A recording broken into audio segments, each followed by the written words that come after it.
Raindrops danced on the roof and windows of the house, making a rhythmic melody like an orchestra of percussion instruments. The loud rumblings of thunder echoed through the night, reminiscent of cymbals. Tip, tap, boom. I was already half asleep in our bed when she spoke softly to me. It was little more than a whisper, barely louder than the rain outside the window. I barely paid attention to her words as I peacefully drifted into a pleasant slumber. But a few seconds after the words left her mouth and hung in the air, I finally heard her. It almost made me wake up. "What did you just say, Claire?" In the darkness, I heard her take a deep breath and sigh sadly. Her hand slowly reached beside her and turned the switch on the bedside lamp, flooding our bedroom with light. Then she rolled over and lay on her back. Her eyes stared up at the ceiling above us, avoiding mine completely. "I'm unhappy, Frank," she repeated quietly, as if regretting having to say it. Unhappy. That caught my attention. That word, spoken in a soft, reluctant tone, is always part of a deeper message. It is never just a word spoken alone. It is like a scout, scouting an area for vulnerability to attack. Soon he is joined by an army ready to ravage the land. "Are you unhappy? What does that mean?" I rolled over to face her, to get a proper look at my wife. I saw unshed tears glistening in her eyes. She didn't turn to me. Her gaze was fixed on the ceiling above her head. "I'm not happy. With us. You. Sticks and stones may break my bones, but words will never hurt me," is a famous aphorism uttered by children. Most of us have used it at some point in our childhood when another child tried to torture us in a war of words. The truth is that this phrase is used as a balm to cover up the pain that words actually cause us. It makes us feel as if the words never touched us. But if words didn't touch us, we would never feel the need to say them. The words Claire just said to me touched me, like a sharp blade touching tender skin. Tears streamed down her eyes and ran down her cheeks. She still didn't look at me, but I stared at her intently. The face that I had thought was so beautiful for the past 11 years was filled with such excruciating pain at this moment. I would have felt the need to comfort her if the pain in my heart didn't overshadow everything she was feeling at this moment. "Are you unhappily married to me? Is that what you mean?" She didn't answer me. She only snorted. But her silence and the fact that she didn't recant spoke volumes. I don't think there's any way to accurately describe the torrent of agony that consumes you when the person you thought you'd grow old with tells you she's not happy to be with you. "Why aren't you happy?" I asked, trying to remain calm. But the cracks in my voice gave it away. Truth be told, I was on the verge of breaking down at any moment. Tears continued to stream down her face and landed on the pillow. She was still staring at the ceiling and avoiding my gaze. "I don't know, Frank, I just am." "You don't know why you're unhappy. That sounds like Claire's delusions." I spat at her. I started to let the pain give way to anger, which was much easier to control, and redirect it. I saw her flinch at my words, tears flowing, but she didn't say anything else. "So what does that mean? You want to walk away from me? Abandon us? Huh? Is that what you're trying to tell me?" Silence. I expected she was about to explode and start categorically denying that she wanted to leave me. Claim that she still loved me, but she just needed to work some things out. But she didn't. She let the silence answer for itself. I don't know if words could have hurt as much as her silence. It was as if she had nothing else to say. I answered the wound in my heart with venom and rage. I pulled the blanket off me and jumped out of bed like it was on fire. Claire finally turned her head and looked at me. "Frank, please try to understand." "Understand what, Claire? That my wife doesn't love me anymore and wants to leave me? I think I understand perfectly well." "I never said I didn't love you, Frank. I just said I was unhappy." I knew right away that she was backing off. I wasn't going to let her off the hook. "So you want to stay after me?" She hesitated for a moment, as if searching for the right words. However, the only right words were the ones that said she wanted to stay married to me. She didn't need to look for those exact words. Any answer other than immediate was the wrong answer. "I don't know what I want." It was all she could come up with. We just stared at each other. The only thing between us were thousands of unspoken words. Memories of our lives, our children, our love seemed to vanish into thin air as the new reality hit us. At least it seemed that way to me. It seemed that for her, this reality already existed, and had for some time. Yes, you want to. You want a divorce, I said after a moment's silence. The words stuck in my throat as if they didn't want to be spoken. She didn't answer me, but she didn't need to. She seemed to say so much and so little. I even laughed a little, thinking that this was the most efficient use of words I'd ever seen. Efficiency is getting the most out of what you can do with as few resources as possible.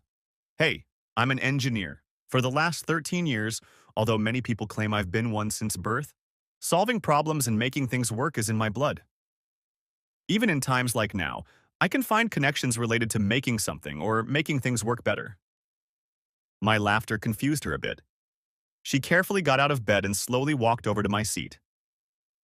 Honey, she began, reaching out her arms to me in an attempt to comfort me. But it was more like she was trying to soothe me, to soften the blow of her crushing revelation, as if what she would say or do would make everything better. I backed away from her. I wasn't in the mood to ease her guilt. Don't call me that. You can't call me sweetheart after you said you wanted to leave me, Claire. She swallowed and pulled her hands away, avoiding my gaze again. I didn't say that. I'm just trying to explain to Frank. Do you or do you not want to be married to me? It doesn't need an explanation. It's a yes or no question, so answer it. In one word, yes or no. Frank, just let me… Yes or no? I interrupted her. In my opinion, any explanation she might give should only follow after she gave that answer. But she didn't answer. She sat looking at me with tears in her eyes. That tells me everything I need to know. You don't need to say. The fact that you don't say yes can only mean no. Tell me I'm wrong. Silence again. You know what? I'm tired. I worked 11 hours today without a lunch break. I don't need an explanation as to why you suddenly want to leave me, why you're so unhappy. I need to sleep. So I'm going to the couch in my office to get some rest. We'll talk about it tomorrow. Her face suddenly changed. From a sullen woman, she turned into an enraged banshee. She had found the voice she had sorely lacked a few minutes ago. Screw you, Frank, she exploded. Her reaction was so startling that I was caught off guard. She looked me in the eye with an expression of determination and frustration. I know you spent 11 hours at work today. Do you want to know what you did tonight when you got home? More work. You shut yourself in your office like you do every night. And now you can't even have a conversation with me about why I'm unhappy? You say you want to leave me. What else is there to talk about? That's not what I said. You didn't deny it, Claire. You needn't distract me from the conversation. Tell me what you want. You want to know what I want? I'll tell you. I want to feel loved. I want a man who wants me around, who wants to be around me. I want to feel sexy with a man who thinks I'm sexy. That's what I want. And I don't make you feel that way? Is that what you're saying? She fell silent again. I wasn't going to let her go that easily anymore. Damn it, Claire. Answer me. Something suddenly hit me. I don't know where it came from, but there it was. Some kind of revelation. A moment when everything became clear to me. She didn't say she needed me to make her feel the way she wanted to feel. She said she wanted a man who would make her feel that way. Does someone else make you feel that way? I gasped. Her face slowly lowered until she just burst into tears. Then she covered her face with her hands. Yes, she said quietly between sobs. Her voice no longer had the anger and venom that had been there a moment ago. Now there was only sadness in it. My world had stopped. Everything in me stopped living. I didn't react to it. I couldn't. I just sat there and watched her cry. Who? I asked finally. There was no answer. Only more crying.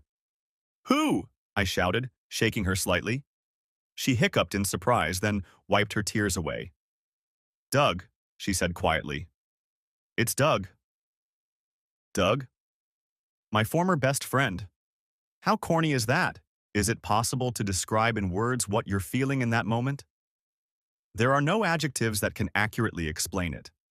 No one can come up with poetic metaphors that can accurately paint the depths of despair you plunge into when you learn that your wife and best friend have betrayed you. Both have chosen someone else over you. Even worse, they chose each other. This intensifies the betrayal tenfold. The pain that results from that betrayal is also magnified. Pain. That is the only word that fits. No other word can fit. Not even synonyms can compare to what this knowledge does to you. I wanted to answer, but I couldn't. There was so much to say, but it all meant nothing. My mind was spinning with questions, accusations, threats, simple words like cheating bitch and bitch. But nothing was coming out. I did the only thing I could do. I left.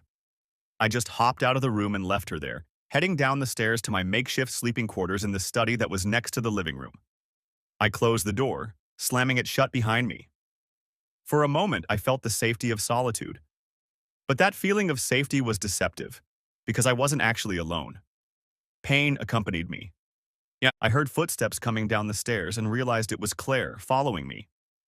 I quickly got up and closed the door to my office. I couldn't talk to her. I didn't trust myself. I had never hit her, but tonight threatened to break that record. That lock protected us both from me. The doorknob rattled as she tried to open the door. When she failed, she knocked insistently, shouting my name. I continued to ignore her, still not trusting myself. The pain was speaking to me, ordering me to do horrible things to her. She was painting horrible pictures in my head. She finally gave up after 10 minutes with a sigh and went back upstairs. I finally got some peace and quiet and tried to make the most of it by getting the sleep I so desperately needed. Unfortunately, getting some much-needed rest was easier said than done. The couch was quite comfortable and not at all familiar. I had fallen asleep on it many times when I had a problem to solve, and I didn't want to disturb Claire's sleep. Right now, the problem was that my mind couldn't settle down. I was tormented by the thought of my wife falling out of love with me and falling in love with Doug. The realization that she didn't want to live with me was repeated over and over again. When did this happen? And worse, how could I have missed these signs? My mind was reminiscing, replaying and replaying the relationship I had with my wife. I tried to find the moment when the love began to fade, the moment things started to change. There had to be something. Looking through our years together, I couldn't find anything. Nothing grand enough to explain how we'd lost our way. It was the same as it had always been. I wondered, when had Doug had time to get involved in this story? I had known Doug for almost 13 years. He was my friend before I met and married Claire. We used to work at the same company. In fact, we both started working there together. There are sociable people who are popular wherever they go. They can make friends at any time. I'm not like that. I don't have many friends. In fact, for me to even call someone a friend is a leap. Doug was my friend. Claire was my wife, who was also my friend. Emphasis on was. It's not that I was socially inept. It's just that I don't often meet people with whom I have that kind of connection. I have coworkers at work that I like. For example, my assistant Sarah is someone who has helped me a lot in my life. I admire her and find her to be a pleasure to be around. But even with all that, I wouldn't consider her a friend.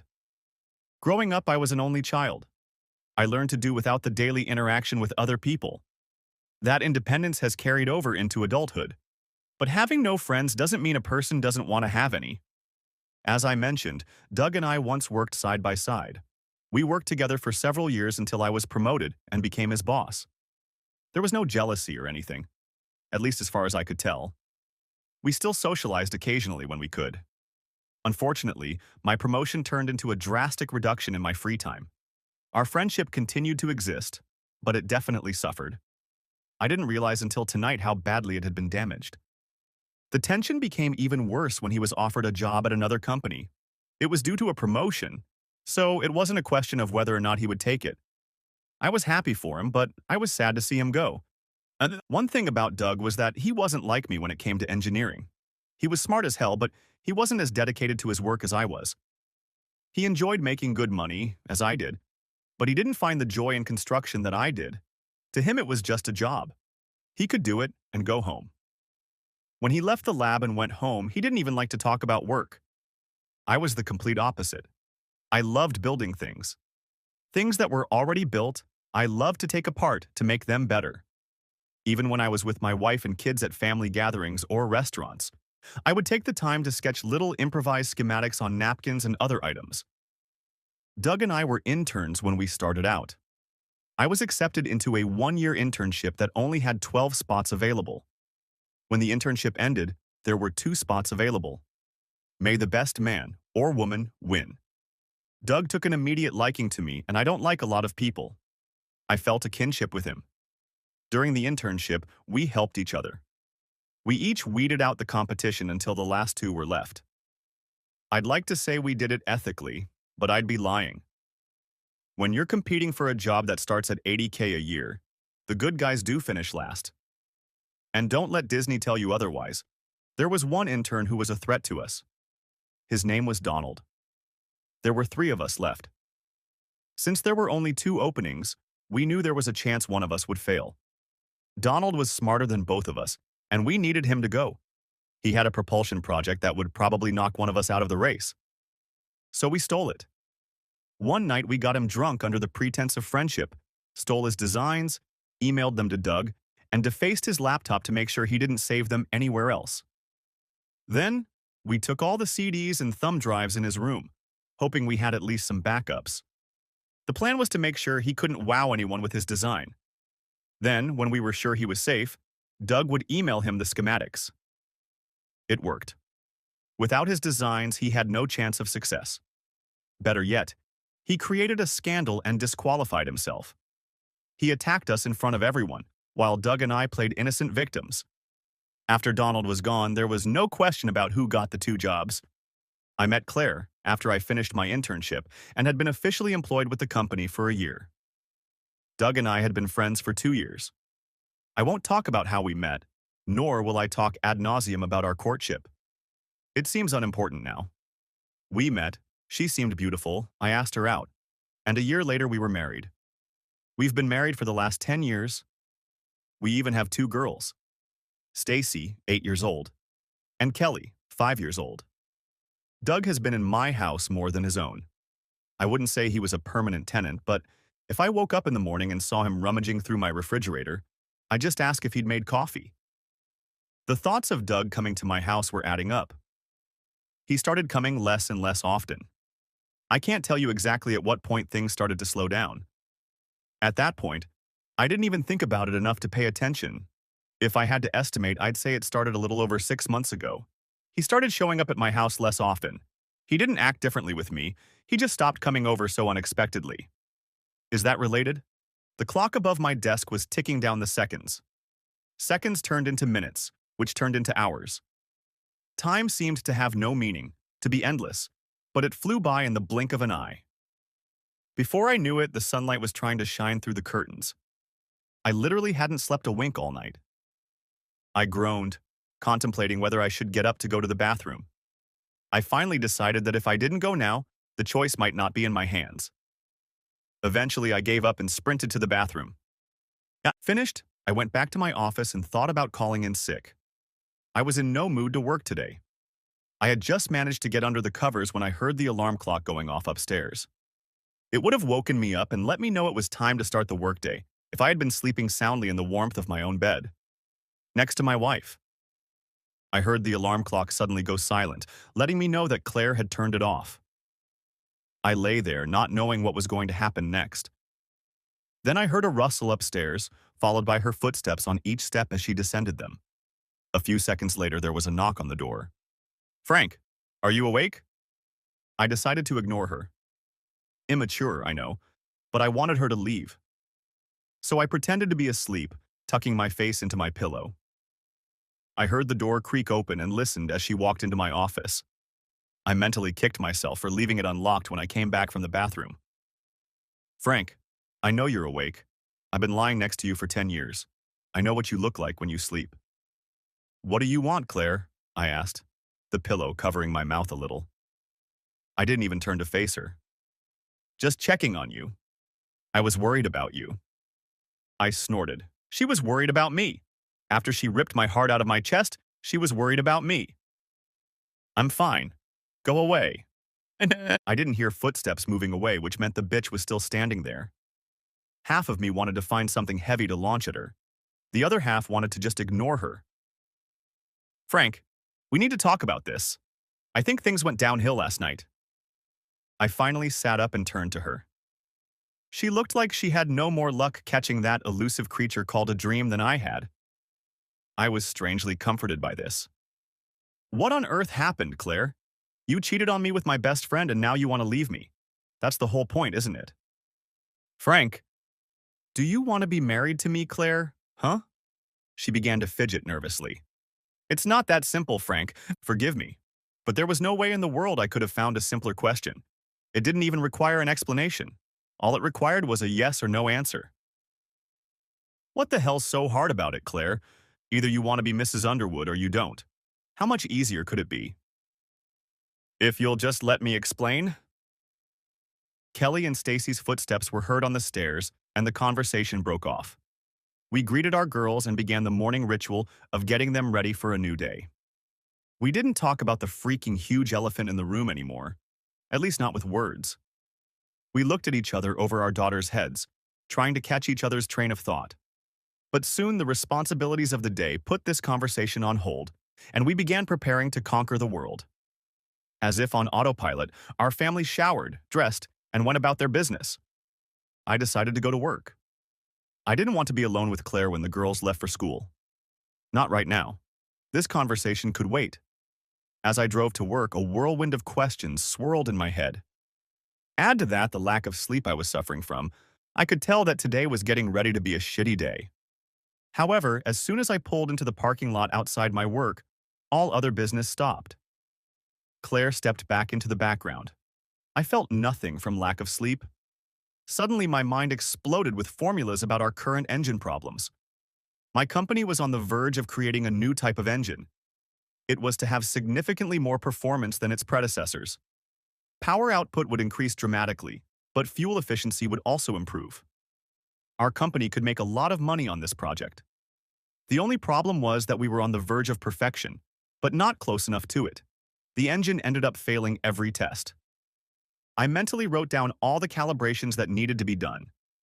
Thomas, my intern, met me at the door with a fresh cup of coffee, like he did every morning, expecting him to kiss my ass and show me why he's smarter than the other interns. I like Thomas because he reminds me of myself when I was an intern.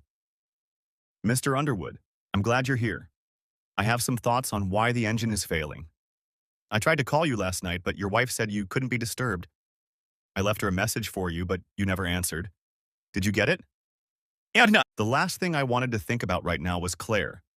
I needed to focus. Even the mention of her name was causing ripples in my pond. Never mind, Thomas. I'm already here. What's the matter? Well, I was trying to explain to your wife. Stop throwing rocks in my pond, Thomas. That the new engine keeps failing because there are things we haven't accounted for. We keep trying to compensate, but nothing works. The power increase works for a while, but it keeps failing because we can't provide enough cooling. I think we need to think less about increasing power and more about finding another way to cool it. He held his head up proudly, as if he'd just solved our mystery. Damn interns. I had to fight the urge to laugh at him. He was smart. Hell, he was practically a genius. But we were all like that. Top of the class, 4.0 GPA, blah, blah, blah. That pretty much describes everyone here. You couldn't get in the door unless you had that at the very least. He couldn't come up with anything we hadn't already thought of. Still, you have to keep the interns motivated. We were squeezing the shit out of them for next to nothing, so you have to give them a cookie every now and then. Good work, Thomas. We'll study that theory. We're already studying it. Have been for weeks now, but it's not worth busting his head over.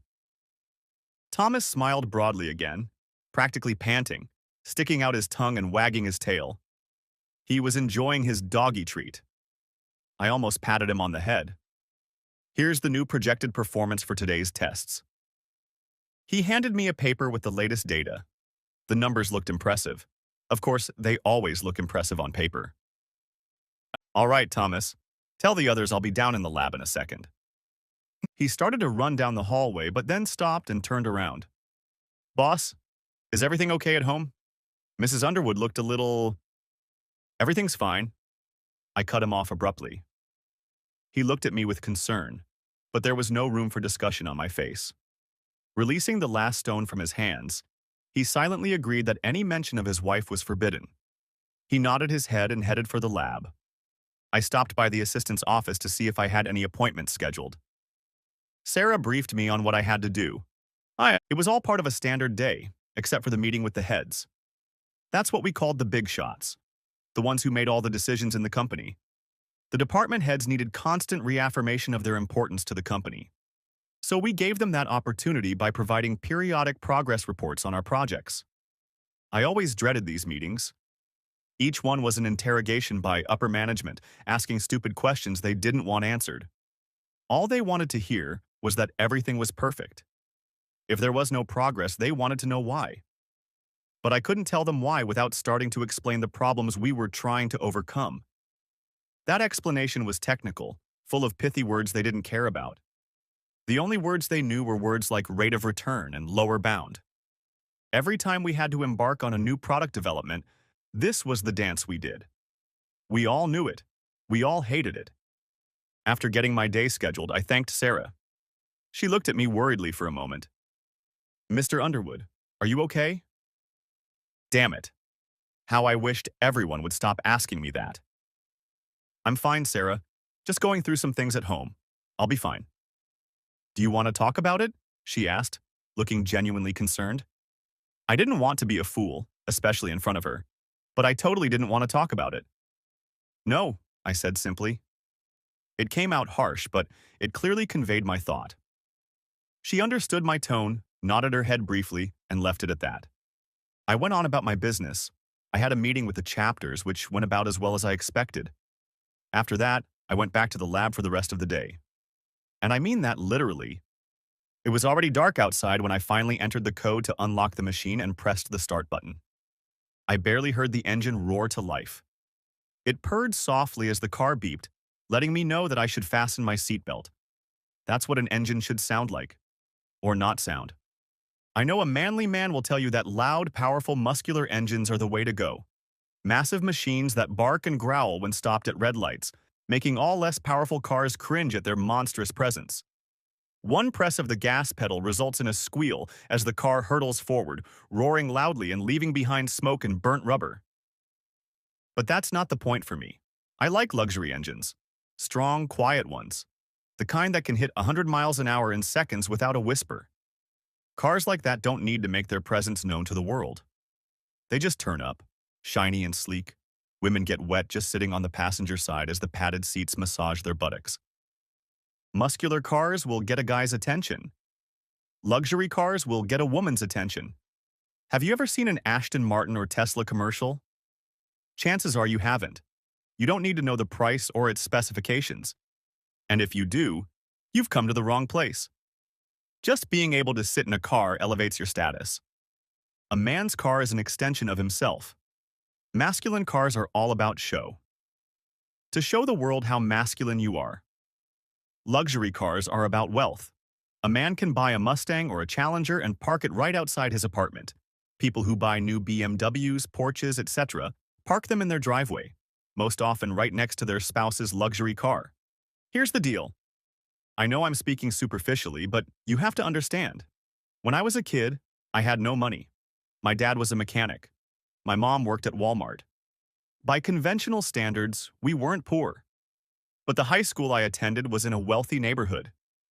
These kids weren't rich in private schools, but most of them had at least one parent with a name accompanied by a brief description of their education. Doctor, lawyer, PE, etc. Yeah, these children had material things that they took for granted. Their closet consisted of expensive clothes sewn by gay men, whose names were spoken with reverence. Most of them were given cars for their 16th birthdays. I'm not talking about beaters. I'm talking about cars that grown men with full-time jobs will probably never own. Any problem they encountered was solved with a phone call to mom and dad. It wasn't like that for me. My clothes were ordinary. My first car was a Neon, and I worked at Best Buy for it. So while I wasn't poor, compared to him I might as well have been on welfare. My salvation was that I was smarter than 95% of the students in the school. The other 5% were paid to be there. I studied hard. I never got less than a B, and even then in PE. I gave my best because I swore I would have the life I was denied. My children would be the ones to be envied. My children. Just thinking about them made me remember what was waiting for me at home. My family. My wife. My unhappy wife. I drove home in a heavy silence. No longer able to hide behind work, I was forced to revisit yesterday's conversation. I can't describe how I felt thinking about it. Last night I was filled with anger and resentment. Now a part of me was numb. I felt a little disconnected. I had spent the entire day at work avoiding it. Now I couldn't do it anymore. The silence as I drove home made me wonder about it. Everything seemed somehow abstruse. I was dreading the upcoming confrontation, but at the same time I needed it to happen. I didn't know what to expect when I walked through my front door. Would my wife already be packed and ready to leave with her new lover? Would she be waiting with the divorce papers? Or would she just pretend nothing had happened? When I finally walked through the front door of my house, everything was kind of anticlimactic. The girls were eating cookies in the living room. Stacy was doing homework and Kelly was coloring a coloring book. My wife was sitting on the couch at her laptop. Across from them, our 65-inch TV was idly showing an episode of SpongeBob SquarePants. "Hi, Daddy," said Stacy, briefly looking up from her homework. Kelly continued to color intently, as if she were solving a complicated calculus problem. Claire looked up from her laptop with a look of trepidation. She seemed to be trying to gauge my mood. "Hey, sweetie, how was work?" she asked, trying to sound normal. I guess it was for the girls, which is why I let go of honey for a while. "Work was," I replied without the slightest hint. I was going to play along with her for now, but I wasn't going to pretend like nothing had happened. She nodded slightly, as if accepting the terms of our truce. "I made you a plate. It's in the microwave. It probably tastes better warm, but you weren't here when we ate." I caught the tone in her voice when she said the last sentence. I wasn't here. Was that where she wanted to start? Was this her excuse for what she'd done? Whatever she'd done to my best friend? "Well, I had a long day at work. Gotta make money for the family," I replied. The look on her face was like she was biting her tongue. She had something to say. So did I. But we couldn't do it without warning the girls. For now, the ceasefire kept us from going to war, but it was coming. Next chapter. "So, are we finally going to talk about this?" asked Claire when the girls had gone to bed. I was sitting in my office going through things on my laptop. Her voice came from behind me. I turned my chair around so that I was face to face with her standing in the doorway. "Okay, fine," I said, exhaling. She walked in and closed the door behind her. She then walked over to the couch that was my temporary bed. "I just want to start by saying that I'm sorry. The last thing I want to do is hurt you. Things have just been crazy lately. I don't know what to say." "No, why don't you start by telling me about you and Doug?" I said, with surprising calm. "Frank, I don't want to hear about how sorry as hell you are, or about how you didn't mean to hurt me. That's not going to get me anything. If you want to help me, start by talking. Now tell me about your damn relationship with my ex-best friend." The anger began to build. Oddly enough, I felt some relief. For a minute, I felt like some kind of emotionless robot. I started to worry. "It started a year ago." She said it on the verge of tears. I leaned back in my chair, giving her a chance to continue. "Doug has always been there for me, so it probably started over a year ago. But I didn't start looking at him that way until a year ago. You were gone so often, especially after you got the promotion. I started to feel depressed about having to do everything myself. All the nights you were gone and the days you just weren't there." She threw me an accusing look, but then looked away. Then she continued. "Doug started helping me around the house, listening to me. He would come to me just to talk. He was nice." The bitch had the nerve to curl her lips in a nostalgic smile, as if the memories she was reliving were pleasant. The anger boiling inside me began to flare up. Her voice changed again from sweet and wistful to hard and bitter. "A couple times he even took me with him. Like that time you were supposed to invite me to your birthday party but forgot." At that moment, her eyes became like steel. Before that sentence, she had looked kind of remorseful. But when she said it, she took on a defiant look. Now I was furious.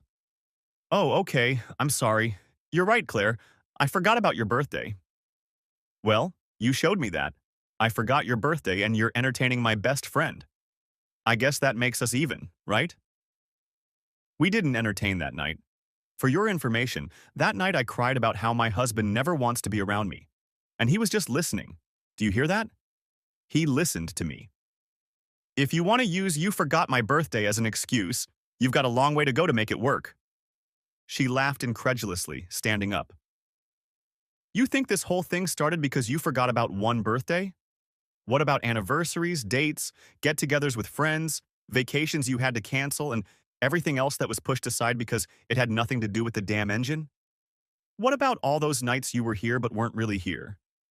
She practically hovered over me, pointing at me as she spoke. The gloves were off now. We were getting into our trenches and preparing our attacks. You never answered the question. When did the damn thing start? I don't know, Frank. I think it was sometime in April. 6 months ago, about the time Doug stopped coming. So much for the mystery solved. Where? Huh? Where the hell did it happen? In my bed? On the couch? In a hotel room? Yes, she answered simply. I didn't understand the answer at first, but then I did. Fun had to be had in all three places. Probably in many others, too. Do you love him? My voice cracked when I asked that. Feelings of resentment began to overwhelm me. The anger at her betrayal was nothing compared to the pain I was beginning to feel again. For a while I had managed to hide it, hiding behind work and justified anger. But now, by asking the question and wanting to know the answer, I found myself open. Tears came to my eyes. I don't know. I think so. She said it reluctantly, averting her gaze. She knew what it was doing to me, and she was uncomfortable. Do you still love me? Another question that made me vulnerable. Yes, but it's not the same. Not the way I used to. Not the way I'm supposed to love a husband, I finished for her. Tears streamed down her face as she nodded. We fell into silence after that. She walked over to the couch and sat on it. So what do we do now? She asked quietly, breaking the cold silence. All I could do was sigh and shake my head. What do you think we should do? I asked sharply, with pain in my voice. I knew what she wanted, what she was really asking for. She wanted me to work things out, for me to bless her to find happiness with Doug, or whatever it was she was going to do. But she wasn't going to do that. I wasn't going to make it easy for her. I refused to swallow the bile of rejection and put up with it just to clear her conscience. To hell with her and the Doug she was writing. You want to leave? You want to end this marriage? Fine, you'll do it. You get a lawyer and serve me with divorce papers.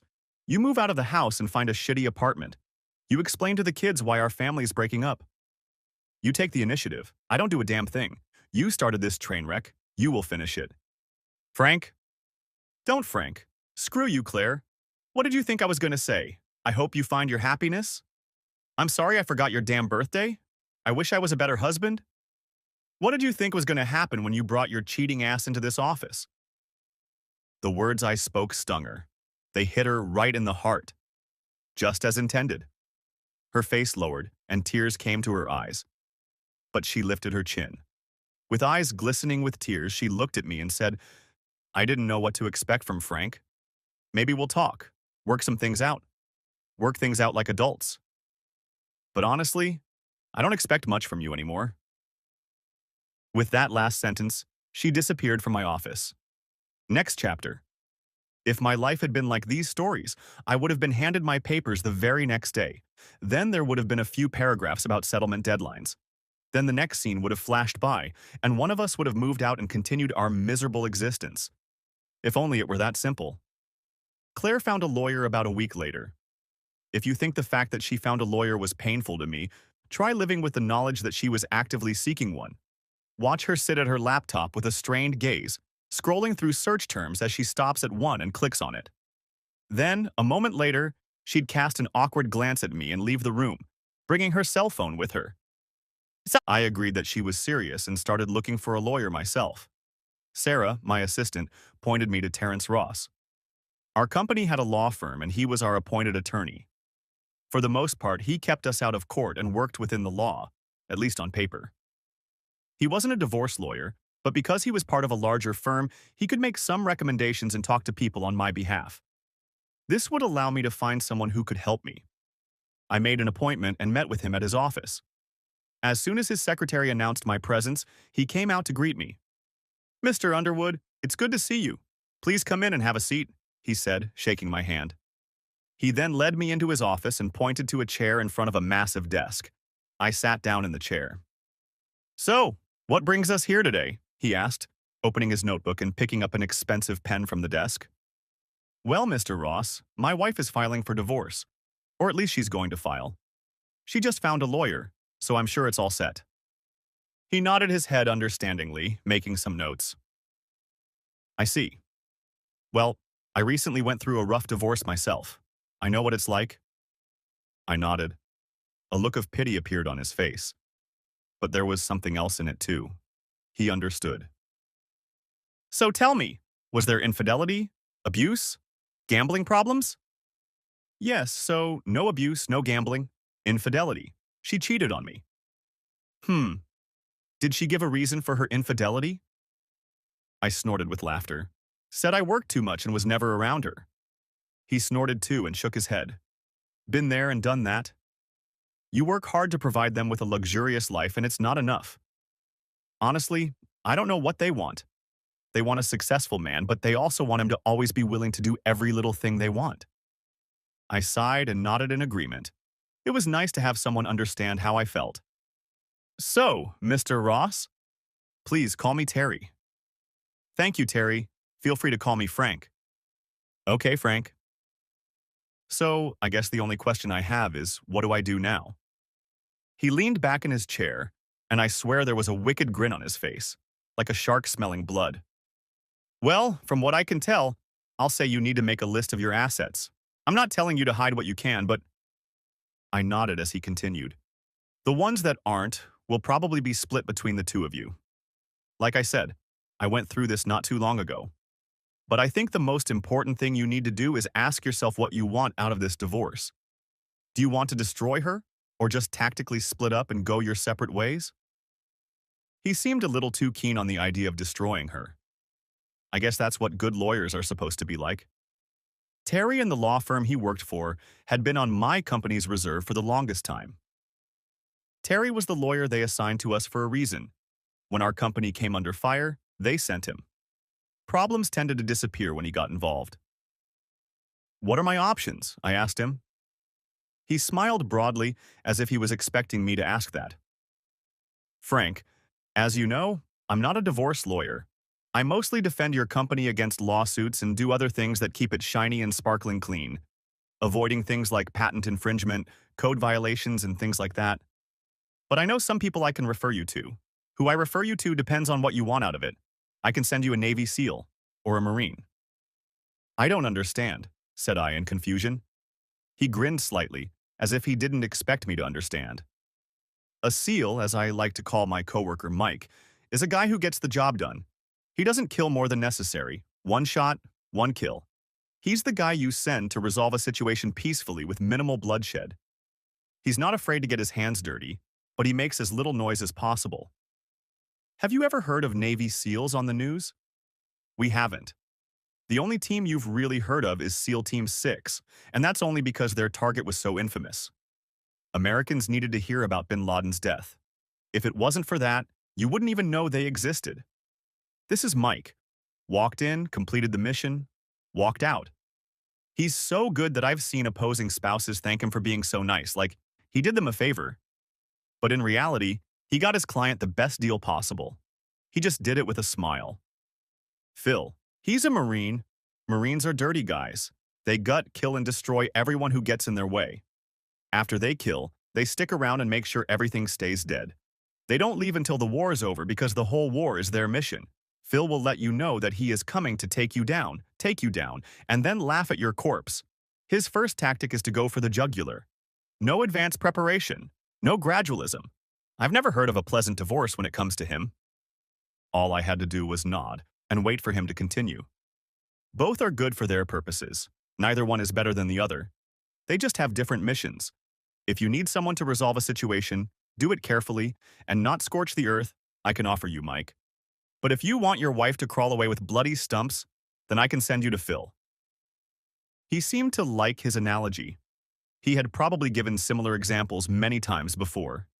However, as much as Claire had hurt me, I didn't like the image of her crawling away with bloody stumps. I'm not sure what I want right now. I guess it's up to her, I said finally. He sighed, looking at me with a kind of pity. Okay, Frank, I get it. Believe me when I tell you that ending a marriage is hard. I've been there. His eyes clouded over for a second, as if he was remembering his own battle, but he quickly brushed it off. Just remember there's a difference between patience and procrastination. In cases like divorce, usually the one who isn't afraid to strike first ends up getting what they want. When my ex-wife Christina decided she wanted a divorce, I sat back and hoped she would change her mind. I started trying to win her back. I sent her flowers, jewelry, poems, and everything else. But she was determined. I ended up being unprepared and she took after me. If you want to wait to see if she goes to her SEAL or Marine, you may find yourself at a disadvantage like I did. Don't wait too long before making a decision. I thanked him and shook his hand, getting ready to leave. He walked me to the door of his huge office and escorted me out, handing me his business card. Call me when you've made your decision. Good luck, he said, patting me on the back. I walked out of his office feeling even worse than when I entered it. By putting the divorce case to Claire's side, I had put the entire burden on her. To be honest, I'd secretly hoped she'd realize she didn't need it. But as I watched her seek advice with such fervor, I realized how badly she really wanted to end it with me. Now that I was on the verge of making my own decision, everything seemed so bleak. Did she love me at all? Did she love me at all? For me, sitting in that office and talking to Terry about the bloodshed with which I wanted to end my marriage was torture. It made me pause and think about what I was doing with my marriage. Claire didn't seem to suffer from any such indecision. She was at full throttle. I'll admit that she was doing her best not to be a complete bitch, but she had no qualms about what she was doing. The only obstacle for her was how it would affect me. She wanted a divorce. She wanted to get rid of me. What were my options? Try to win her back? Quit my job? Or start doing what my engineering brain told me to do? The next logical step. Hide assets, protect my investments, prepare for the inevitable. My brain was giving me a to-do list of paramount importance. But I couldn't get rid of the last hope. That's what kept me from making a decision. By waiting for her next move, instead of taking the initiative myself, I was leaving room for her to change her mind. I didn't want to make the situation worse than it should have been. If she was in doubt about something, I didn't want my actions to push her into it. Hope is the quintessential human delusion, simultaneously the source of your greatest strength and your greatest weakness. Architect. Matrix Reloaded. Isn't that the truth? Next chapter. The next morning, I went into the bedroom we shared to look for clothes to wear to work. But what happened was that we got down to it. And while we were doing it, at one point she screamed, "Yes, Doug, yes." Have you ever quickly cooled a red-hot metal? When metal is white-hot, it's easier to manipulate. You can bend it into any shape you want with pressure. But once it cools, it becomes hard. It can't be bent. The only thing pressure can do at that point is break it. That's exactly what happened to my heart. It was hypothermic. The excitement I was feeling instantly turned into a sick, gut-wrenching, agonizing realization. It was literally like a sharp, piercing blow to my chest. My heart's attachment to this false hope was finally shattered. I had lost her. My marriage was over. All that was left was a heart that shattered under the pressure. I got out of bed and walked out of the room. I think she tried to call out to me, but I didn't listen. I ran into the safety of my office, slammed the door shut, and cried, "Frank, I'm so sorry. I was half asleep. I didn't realize," was heard from the doorway. Turning around, I saw my wife standing there looking at me with pain in her eyes. I didn't even realize she had walked in. "Get out! Get out!" I yelled, pushing her out and slamming the door in her face. Next chapter. I pounded on the apartment door like I was a cop coming in for a raid. Doug, get your ass out of here, you traitorous bastard.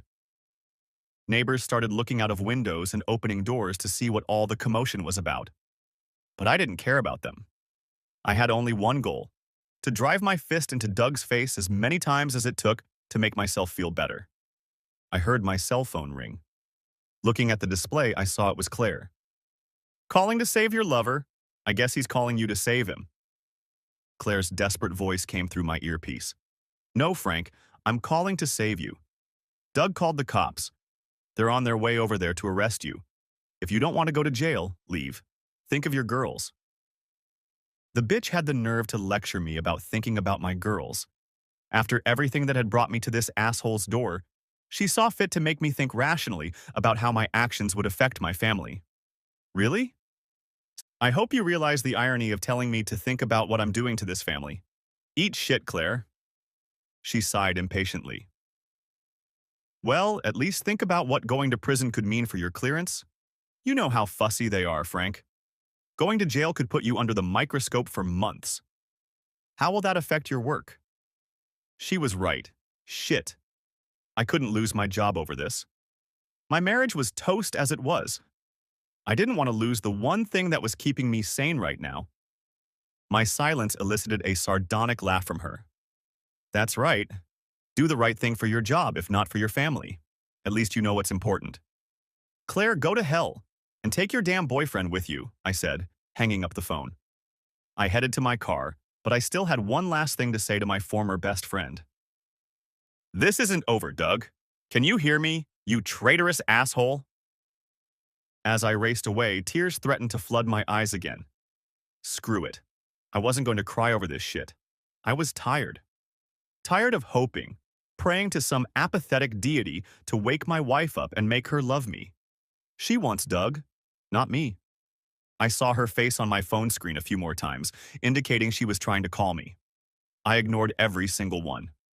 She was the last person I wanted to talk to right now. As I rounded the corner, completely ignoring the stop sign, I saw something move in front of me. My brain focused on a reality that took my breath away. In front of me was a mother and her child crossing the street. And I was speeding toward them. I slowed down and saw their faces turn into masks of horror. They froze right in front of me, paralyzed with fear. My tires squealed loudly, clinging to the pavement. Please, God, no. Something must have heard me somewhere because my car stopped after driving a few centimeters. My mother's face went from a panicked woman on the verge of death to a crazed maniac. Are you crazy? You almost killed us. What is your problem? She went on for another minute, but I was grateful that her child was there for her. I could see that for his sake she was holding back her tongue. Still, there was no hiding the venom in her voice. No amount of apologizing could calm her down.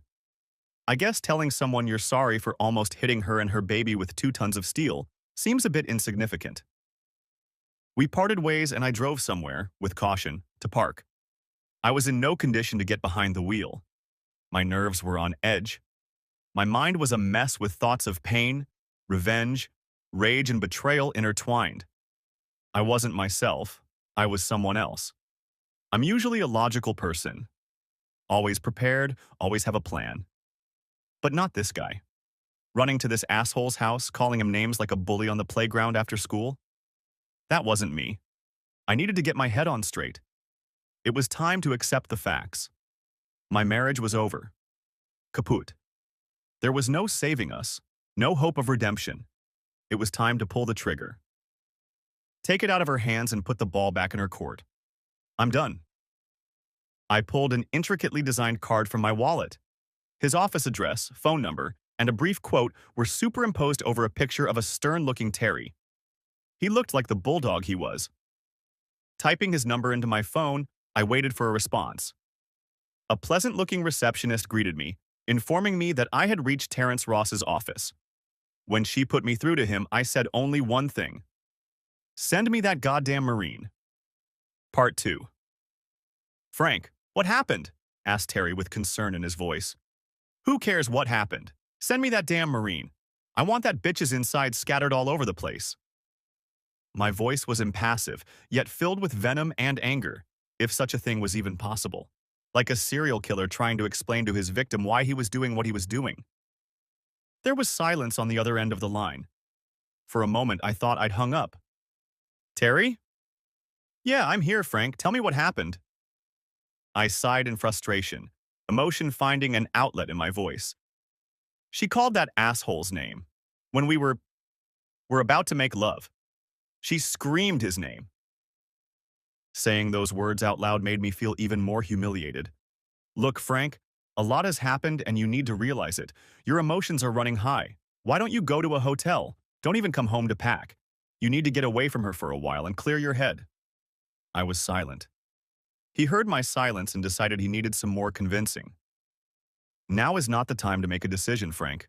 I've seen this happen over and over again. Trust me, it doesn't end well for anyone, least of all the children. Why are you asking me if I want to be a Navy SEAL or a Marine, Terry?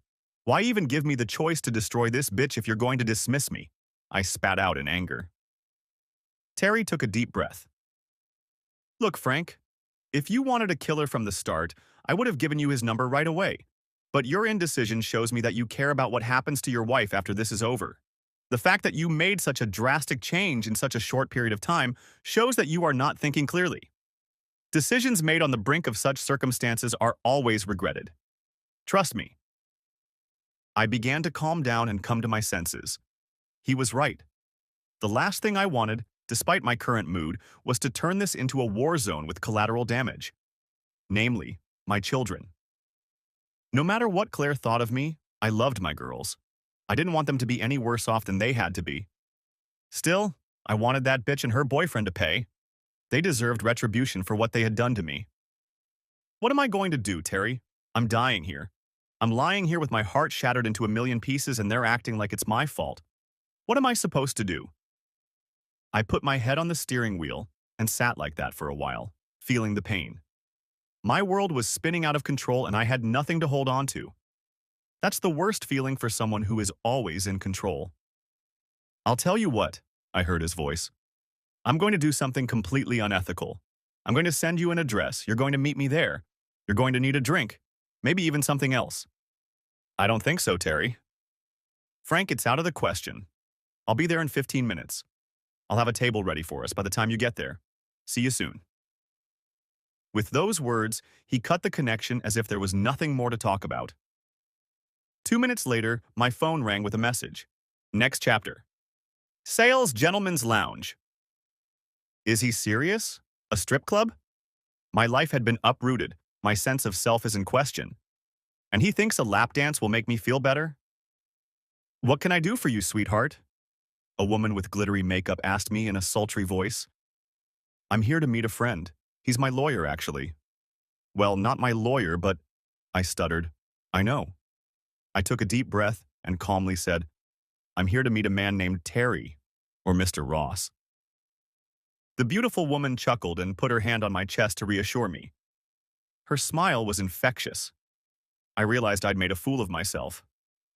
You're Frank, and I'm Starlet. Terry told me to keep an eye on you. He's in the VIP section. He wanted me to bring you to him when you got here. I breathed a sigh of relief that I could stop talking. She waved her finger nonchalantly, indicating that I should come with her. Follow me, sugar. The VIP section is right down these stairs. She pointed to the narrow hallway that contained the staircase. Above it hung a sign that read, Champagne Room. When we go up, I fully expect you to be looking at my ass. I'll be very offended if you're not. Did I get that right? I couldn't help but smile at her. Yes, ma'am, I said with a fake greeting. She smiled seductively and winked at me, leading me up the stairs. I tried my best not to offend her. There he is, thundered Terry, raising his glass to greet me as I entered the room. He was surrounded by several beautiful women. Unlike the downstairs, which was full of lecherous men and drunken assholes, this area was almost secluded. There were no flashing lights of the main section here. The lighting became soft. The loud music was replaced by smooth jazz. Starlet took my hand and led me over to Terry. I see you've met Starlet, he said, smiling broadly as we approached. I nodded embarrassed. Yes, we've met. She answered for me. Frank and I are good friends. Right, Frank? She asked. The best. I managed to pull myself out. I was pleasantly surprised to hear that the sarcasm I intended to express had gotten through to her. She laughed and nudged me with her shoulder. Okay, sit down, Frank. Sit down, he said, pointing to the chair across from him. I sat down in the indicated seat. Strip club? I don't suppose a lawyer would take his client to a strip club? Well, first of all, you're not my client. I don't represent you in any open cases. You are a friend of mine. However, I think it would be best if we never talk about this after tonight. I nodded in understanding. Secondly, he continued, I need to clear your head, distract you for a while by misleading you. You have a huge decision to make and you need to be in a clear mind. But we'll talk about that a little later. In the meantime, enjoy the wonderful entertainment of these gorgeous young ladies. So, which one would you like to dance with first? I looked at Starlet, and her eyes met mine. I was silent for a while, but the meaning of my words was clear. Good choice, she said, took my hand gently, and led me to a secluded corner of the room. After about an hour, Terry led the girls out of the room and put on his businesslike face. Now that your thoughts are clear, let's talk. I want you to think about what you want from all of this. After the dust settles, what can you live with? If you're going to use nuclear weapons, you need to be sure that's what you want. I nodded, taking a sip of the stale, warm beer that had been on the table for a while. I don't know. I guess I want things to be fair. But most of all, I want my kids to be safe from all of this. You know? He smiled understandingly and patted me on the back. I raised my eyes to the ceiling and sighed. Give me the seal. I just want this to be over. I need to move on. He held out another card to me, just like when we'd met in his office. It wasn't as artfully designed as his, but it had all the information I needed on it. Call Mike tomorrow. I'll tell him to expect you. With those words, he began to put on his jacket and tie the tie that dangled around his neck without a care. Do you miss her, Terry? Your ex? Do you wish things had turned out differently? I asked curiously. A sad expression appeared on his face as he paused, dressing. Every day, he said dejectedly. What happened to Christina? Did she ever regret leaving you? Pain froze in his eyes again. No, Frank. Honestly, I couldn't expect her to. I wasn't the best husband. I worked all the time, and when I was home, I was gone. You know? I guess I can understand that, I said, reflecting on my own marriage. He saw me going down that path and interrupted me. Frank, you're nothing like me. Trust me. I cheated on my wife with my secretary. Think about it. I've been caught cheating with my secretary. I did it dozens of times, and I was in no danger. I treated her like property, not a wife. And she just sat there and took it. I thought she was the perfect wife. I thought I had the perfect life. I could do whatever I wanted and come home to her like nothing had happened. He let out a self-deprecating chuckle that could have passed for laughter. Why don't you try to get her back? You still seem to love her. The pain in his eyes intensified, if that was even possible. I did love for a while, but it didn't work out. She was lied to so many times that everything I said automatically became a lie. Hell, even I started to believe my own lies. There was a time when I really thought she was cheating on me. I hired a private investigator and everything. I was ready to scorch the ground around her and piss on her corpse. And what happened? Well, it turned out she had the same suspicions about me. Only her suspicions turned out to be correct. The funny thing is, I hadn't even considered cheating on her, but when I decided that she had done it, I was furious.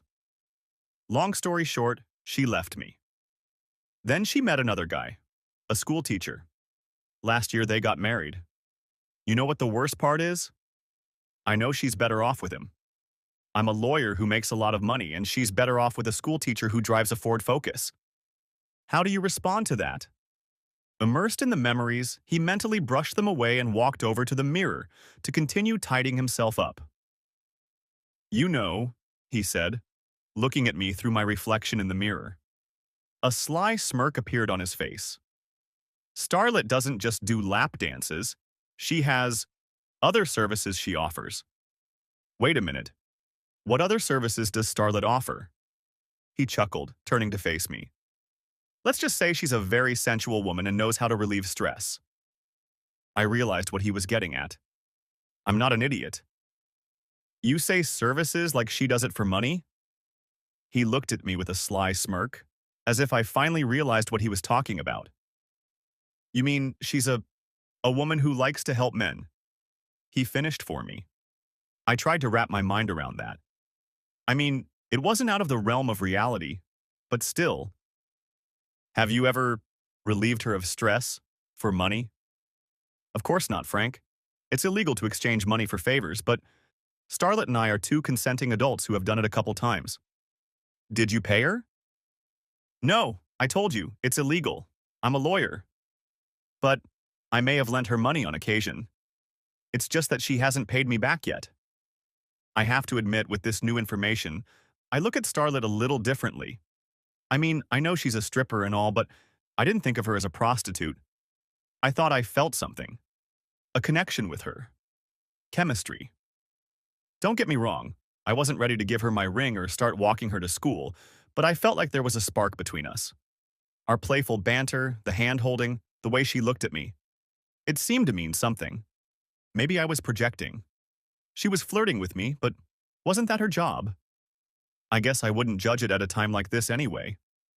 On the other hand, the thought of Starlet and I going at it was intriguing. Very intriguing. But I wasn't ready for anything like that, much less pay for it. It just seemed so wrong to me. I'm sure Starlet was worth every penny. But with everything that was going on, I couldn't bring myself to do it. So, you want me to send Starlet upstairs? Asked Terry one last time. I shook my head. No, I need to go myself. I still have a lot to do. But thanks for reassuring me, Terry. I needed it. I really appreciate everything you've done for me. Anytime, Frank. And good luck. Next chapter. The next morning, Doug opened the door to his office and nearly crapped his pants when he saw me sitting in the chair behind his desk. What the hell? Good morning, Doug, I said with exaggerated cordiality. Frank, how the hell did you get in here? You have 10 seconds to get out before I call security, he said, pulling out his cell phone. Put the damn phone down, Doug. I just want to talk. You owe me. I put my hands up in the air, showing peaceful intentions. He looked at me thoughtfully. I don't want any trouble, Frank. If you want to talk, we can do that. But this is my job. You can't come in here and cause me problems. I wanted to run across the room and stab him with my spear like a linebacker, but I knew that would give me a one-way ticket to jail. I was in his territory. He had home court advantage. Plus, I wasn't going to get any answers.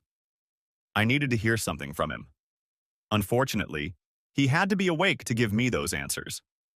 Yep, you have the damn nerve to tell me I can't cause you problems, just chutzpah. At least he had the decency to look somewhat mortified.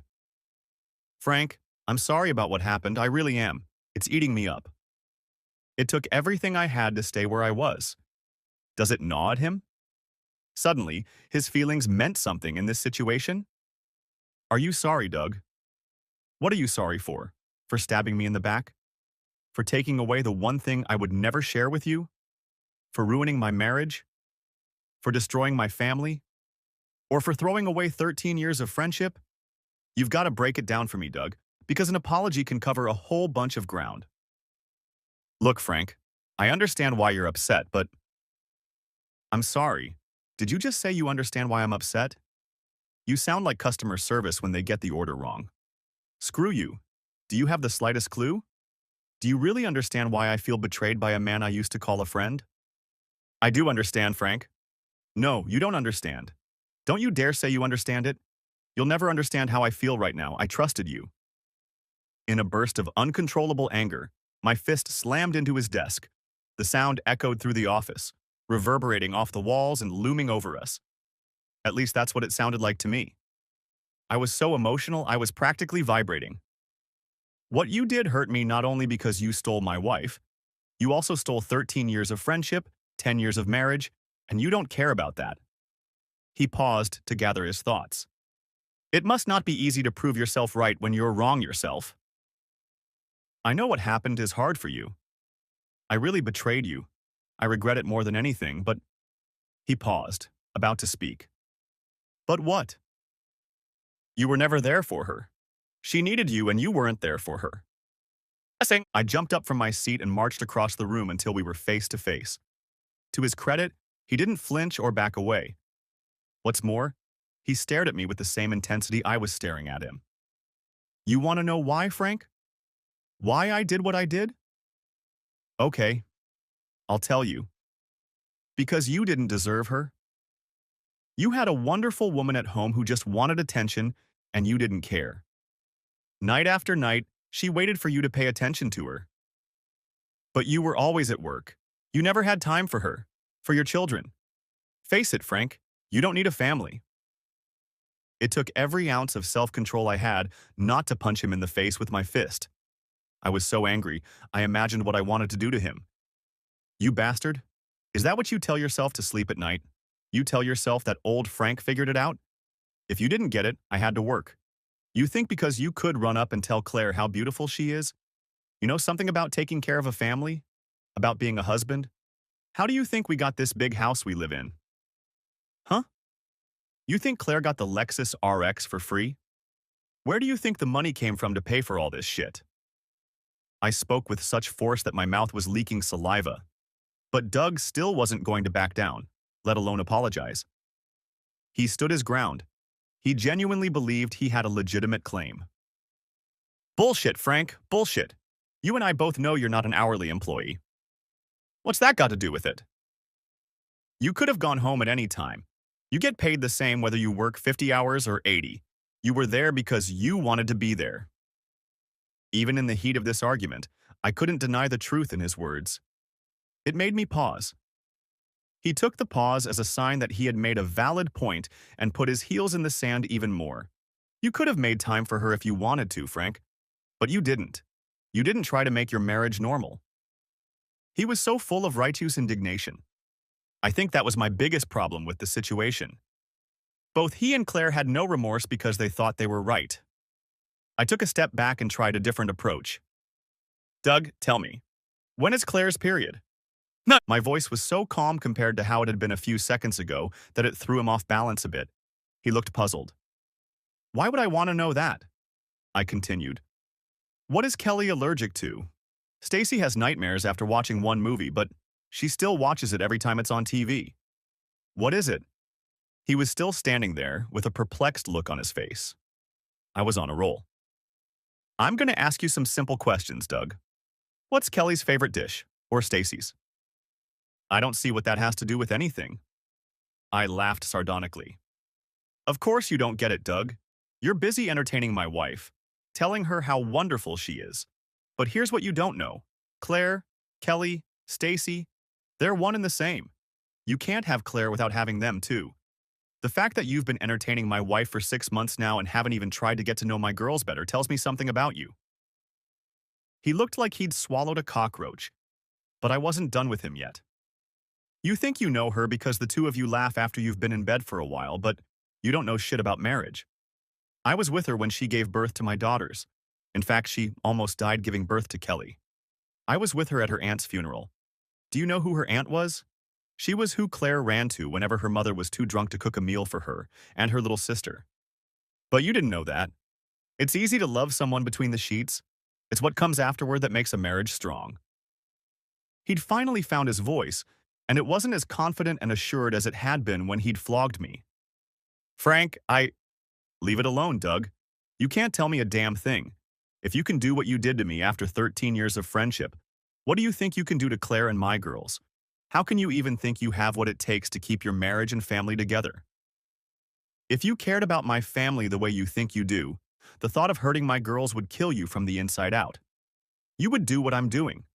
You would swallow your bile and put what you want to do on the back burner. You would do that because the thought of hurting them would outweigh your desire to get what you want.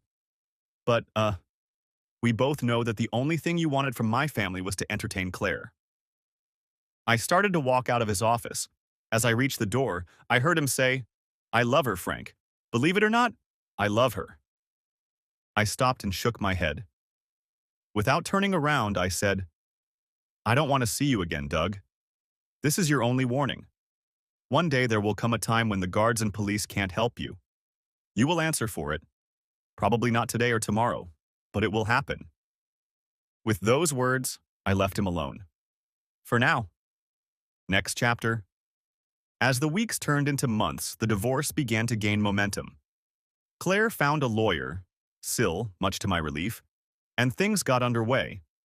I continued to stay in the house, as did she. We didn't see the need for separate housing, at least for the time being. I had no problem using my office as my permanent sleeping space.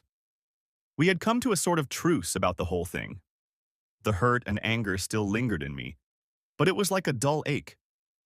But there were times when it flared up, an overheard giggle when she was on her cell phone, or a strange gift I knew I hadn't given her, were the triggers. We fought a few times, but after a while these incidents subsided. I accepted my family's fate and began to reconcile with her. We socialized with each other when necessary. Dinner, socializing with the girls, etc. We didn't want to embarrass the girls, so we tried to keep up appearances for their sake. We never crossed the proverbial line in the sand that we drew, that is, any form of intimacy, but we were friendly, at least outwardly. All in all, it was the best shitty situation one could hope for. I know it's cliché for a divorced man to throw himself into work, but for me that would have been unnecessary. The only difference in the amount of time I spent at work was the freedom from guilt. I hadn't seen Doug or heard from him since we met. I didn't expect to. After 13 years of friendship, some part of me missed him.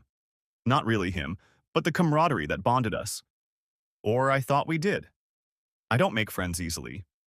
Sadly, he and Claire were the only two people I considered friends. I wasn't involved in activities that required more than one person, so meeting new people was problematic for me.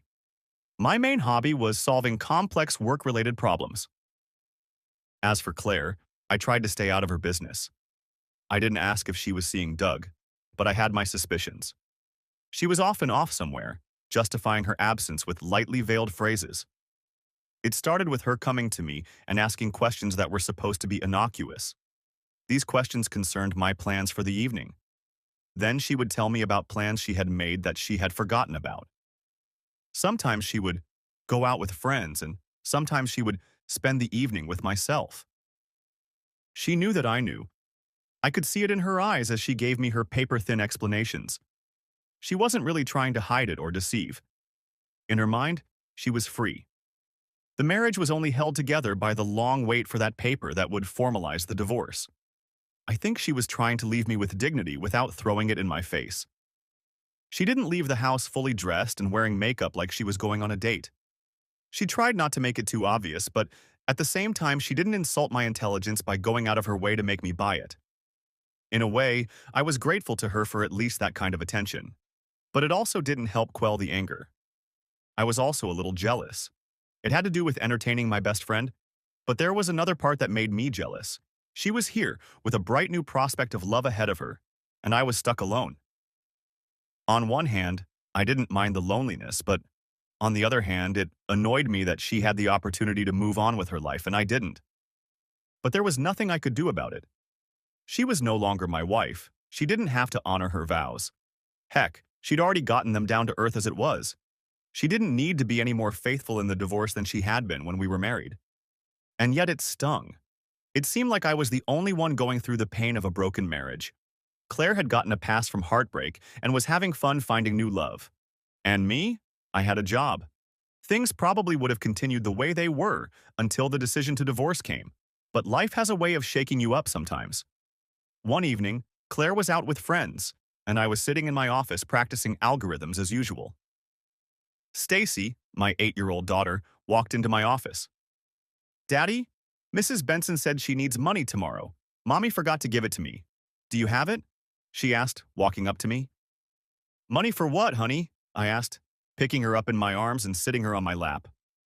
"For my cheerleading uniform and pom-poms." She said it surprised, as if I should have already known that.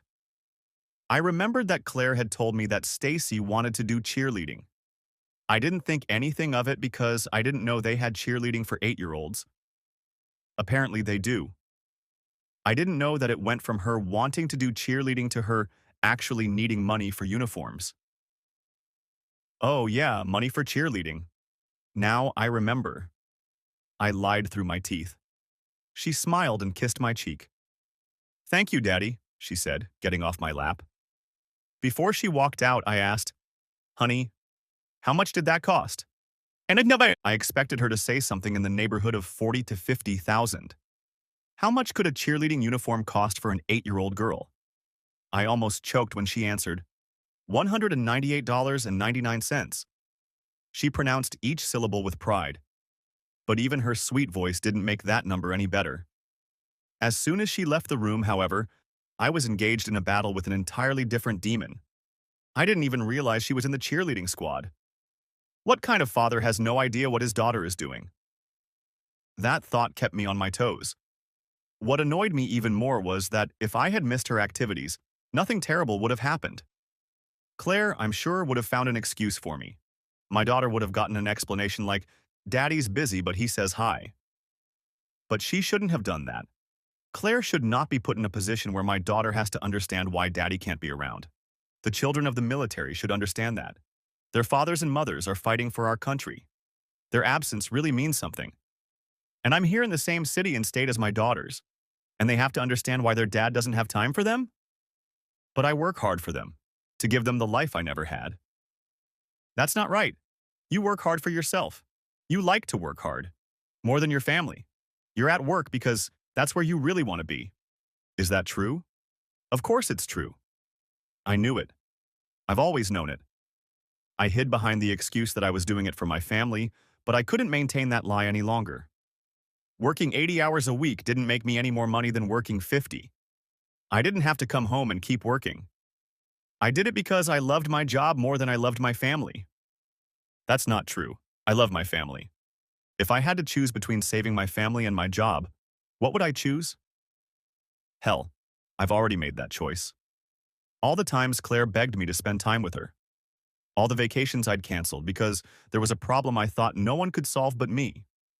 All the birthdays I missed. I always chose work over family. And now my family was taken away from me, and it didn't even make me miss a beat. I guess this situation was a kind of karmic justice for me. As much of an asshole as Doug was, he was right about one thing.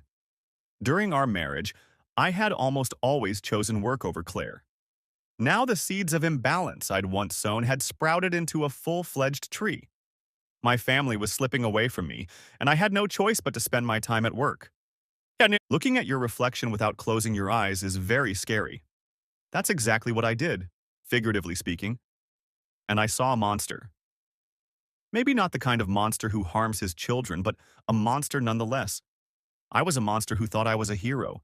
The harm I did to my children was justified because I was making good money. I could brush it off and still say I loved them.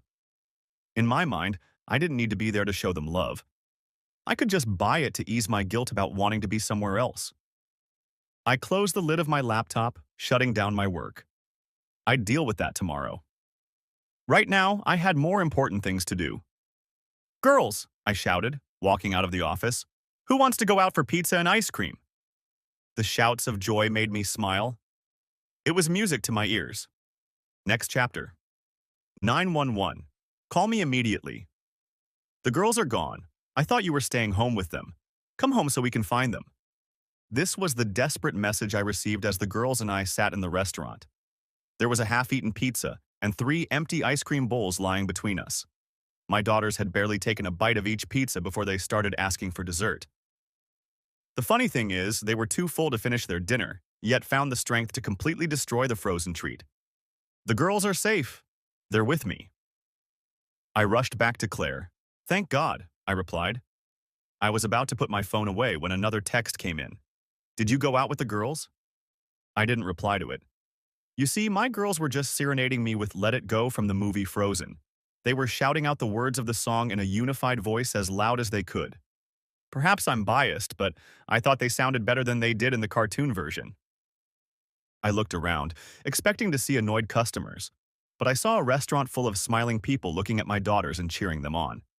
Kelly and Stacy were singing their hearts out, completely oblivious to the audience they had. I used my phone and started recording. I noticed that several people, most likely parents of kids my daughter's age, were mouthing the words of the song along with them. When the girls ended the song with the cheeky phrase, "The cold never bothered me," the entire restaurant exploded with applause and cheers. What the girls did next amazed me. Usually when one realizes that one has an unexpected audience in front of them, one is embarrassed. Stacy, clearly not shy like her father, rose from her seat and bowed. Kelly soon joined her, and both performers gave a unified bow to their adoring fans. I don't think I've ever witnessed something as beautiful and as funny at the same time as the sight of my daughters bowing and kissing, as if they had just finished a Broadway production. That's what I've been missing, all these years. I couldn't stop smiling. My girls, my beautiful girls, were growing up so fast, and they were freaking amazing. While I was constantly trying to make the engine better or improve the latest stats, I was missing precious moments like this one. What if I hadn't done that today? What if I had just stayed home like I've done countless times and started pounding away at the keyboard? I would still be blind. What if more years had passed before I woke up? How long would Kelly and Stacy stay so young and innocent? Yeah. I realized I didn't want to look back in years to come and not have memories of moments like that. When my girls come home with boyfriends and fiancés, I want to embarrass them with stories about tonight and others like it. When things quieted down, I paid the check and we left. When we got in the car, Stacy said, "Thanks for the ice cream, Daddy. I love it when you take us out." "You're welcome, sweetie. Thanks for the song." She giggled. "You're welcome. You're the best daddy ever." Moments later, my girls were sound asleep. I drove the rest of the way home in silence. The best daddy in the world. Children very rarely see their parents' faults while they are young. No matter how much we neglect them and sideline them, they still think we walk on water, even when we aren't. Pulling up to the driveway, I sent Claire a text. In the driveway, the girls are asleep. Need help? Moments later, Claire came out and grabbed Kelly. She instantly wrapped her arms and legs around Claire. Stacy did the same to me as I lifted her up. We carried our daughters to their rooms. After tucking them in, we met in the hallway. "So you stopped work to walk with them. I bet they loved it." "What did you do?" she asked, unable to hide the surprise in her voice. "We went out for pizza and ice cream, and then they sang me a serenade." I couldn't help but laugh at that memory. You should have seen them, Claire. They were amazing. The whole restaurant sang along with them. And then when everyone applauded, they stood up and bowed. They bowed. I've never seen anything like that. We laughed as I showed her the video. We had to cuddle up to each other so we could both watch it. Being so close to her felt weird after everything that had happened lately. She must have felt it too because she took a step back and gave me a quick glance. "I'm glad you spent time with Kelly and Stacy. That was really nice of you. You should do it more often. They'll need it when—" Her voice trailed off before she could finish the sentence. But she didn't need to do that. "Yeah, I know. I'm going to change some things." Tonight was an eye-opener for me. I don't want to miss out on their childhood. I've already lost you. I don't want to lose them. She looked at me strangely as if trying to figure out if I was joking or not. I sounded sincere and heartfelt, and she must have noticed that. There was a flicker of regret on her face, but it passed quickly. "No matter what you do, they'll love you. That's the way kids are." "Too bad adults aren't like that," I said without thinking. It was meant to sound under my breath, but I said it loud enough for her to hear. Regret flashed across her face again, and this time it didn't go away. "Frank, don't start—" I felt like apologizing, but I didn't. What was I supposed to apologize for? For telling the truth? I didn't want to hurt her, but that didn't make my words any less true. "Just help me understand, Claire. Was I really that bad? So bad that you stopped loving me? Do you really feel nothing because of that? You don't feel bad at all. Are you really asking me if I feel bad? Of course I feel bad. I feel like shit every time I think about it. All the plans we had, all the memories. I feel like a failure. On top of that, we can't keep this from the girls forever. One day, and very soon, we're going to have to tell them what's going on, and it's going to crush them. I feel bad that we're going to break their hearts, and it was my decision that set everything in motion." "So why? Why did you do it?" Tears welled up in her eyes as she stared up at the ceiling with her hands on her hips. "Because I got lonely, Frank. Plain and simple. I live in this big house. I have all the latest clothes. I drive a fancy car, and I'm miserable. All I wanted was a little time from you. That's all. Just little tokens of appreciation to let me know I mattered. But apparently, I was useless. I was so undesirable that my husband made time for everything else but me. And Doug does all this for you? She nodded in acknowledgement. Yes, he makes me feel wanted. He texts me to see how I'm doing. He sends me flowers. He likes being around me. Is that what you wanted to hear? That was the last thing I wanted to hear. But I wanted to. I had to know. I had to understand what he gave her that I didn't know. Now I understood. Once I'm out of the way, you two can be together. You can ride off into the goddamn sunset hand in hand. Don't do that, Frank. What's done is done. If you go down that road, it will only lead to more pain. I had to laugh, even though it was the furthest thing from a laughable statement. Are you serious? Are you seriously trying to tell me not to go down that road because it will only lead to more pain? You do realize that this road I'm walking down was paved by you, right? Her nose flared and her eyes narrowed. She poked me in the chest and said, "In case you've forgotten, you neglected me first." I couldn't hold back any longer. I couldn't swallow any more bile. You know what, Claire? I'm damn tired of you humming the same sad tune. In case you forgot, you cheated on me with my best friend. Do you really think anything I did justifies that? Do you really think I deserve to be hurt like this? She couldn't find anything to answer, which pretty much boded well for her. Only a complete sociopath would have answered that question with another defense. I wasn't done yet. Tonight, Claire opened my eyes. Tonight, I came face to face with my choices. I can see how I played a part in what we're doing now. But you sit there, crying about a bad husband who works too hard, and completely ignoring what you yourself brought to this. Tell me, have you even once suggested we go to counseling? Have you ever done anything to try to make things right? I came to you, Frank, and you ignored me. And what was your next move? Claire, because here's my thinking, my logic, if you will. When you have a project that isn't going the way you want it to, you think about the next step. If the project is worth saving and you believe in it, you look for alternatives to save it. Bringing in a fresh set of eyes to see if you've missed anything is the preferred option. Or you can abandon it altogether and start working on a new project, a more worthwhile one, because the old project just isn't worth the headache. So my question to you is, what was your next step? You would use an engineering analogy. That's all you're capable of thinking about, she said with a chuckle. Her eyes, however, were transparent. I realized I had hit the mark. Even she couldn't deny the logic of my words. Her attempt to mislead me was weak. The analogy fits and you know it. If this marriage was so important to you, why didn't you change tactics? Why didn't you invite a fresh set of eyes? Why didn't you offer to go to counseling? She immediately went on the defensive. You didn't suggest seeing a counselor either. I wasn't the one who was unhappy. I thought we were doing well. Maybe I was naive or inattentive, but I didn't see that our marriage was on the road to destruction. If I had, I would have tried to fix it. Because to me, our marriage was a project worth saving. But you... I held my gaze on her for a moment before I finished.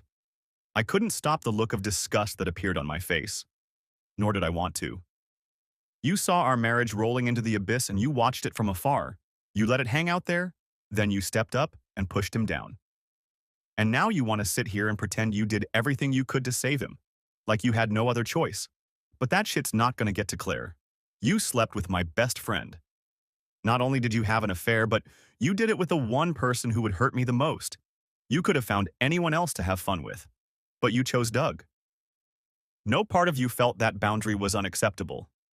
The two of you decided that my feelings no longer mattered. And you want to sit back and try to make what you did okay?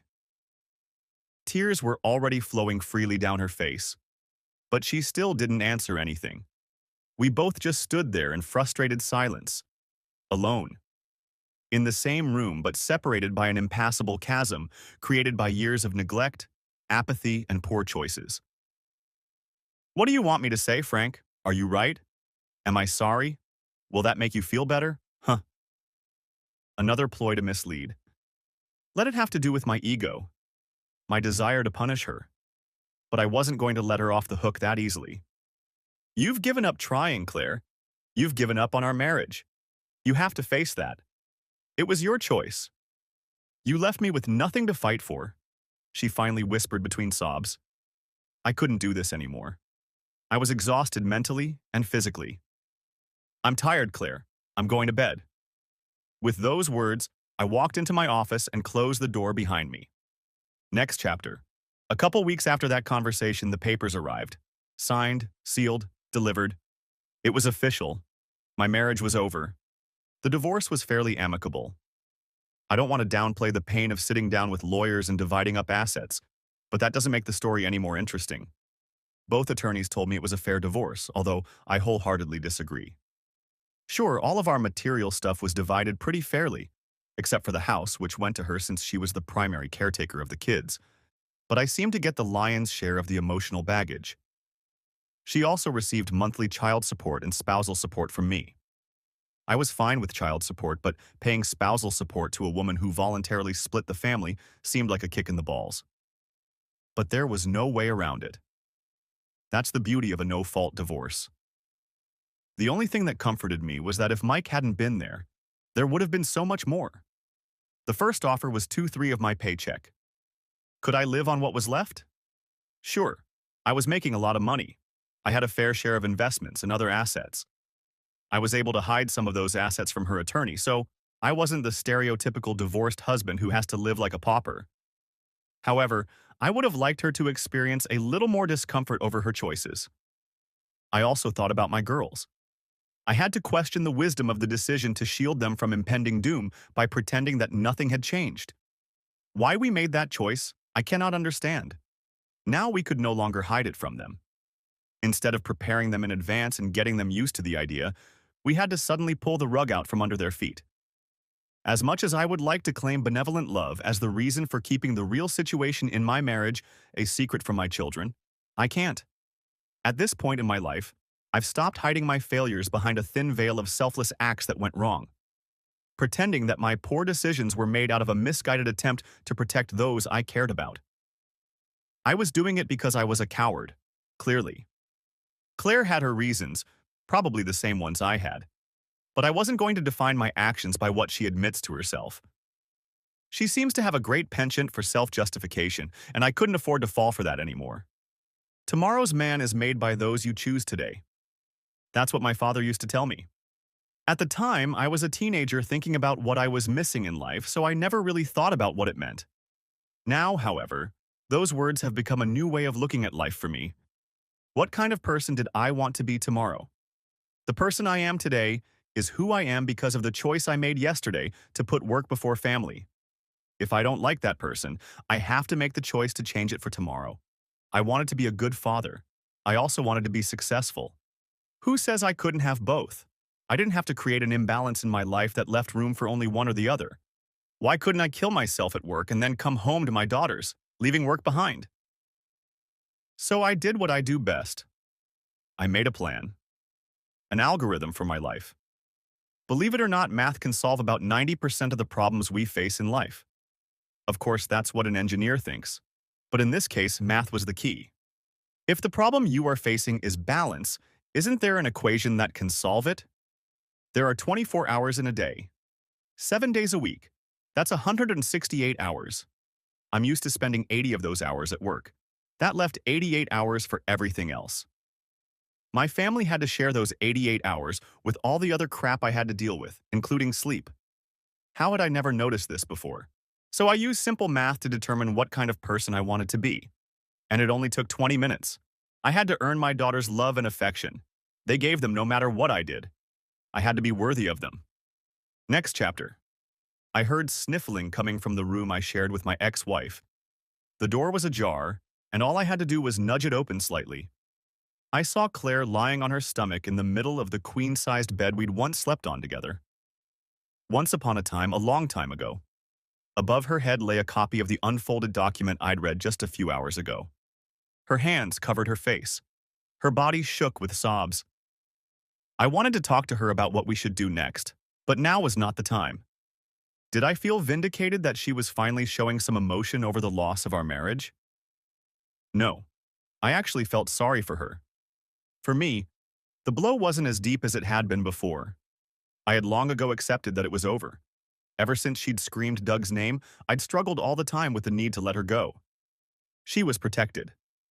Doug kept her occupied enough that she didn't give it a second thought.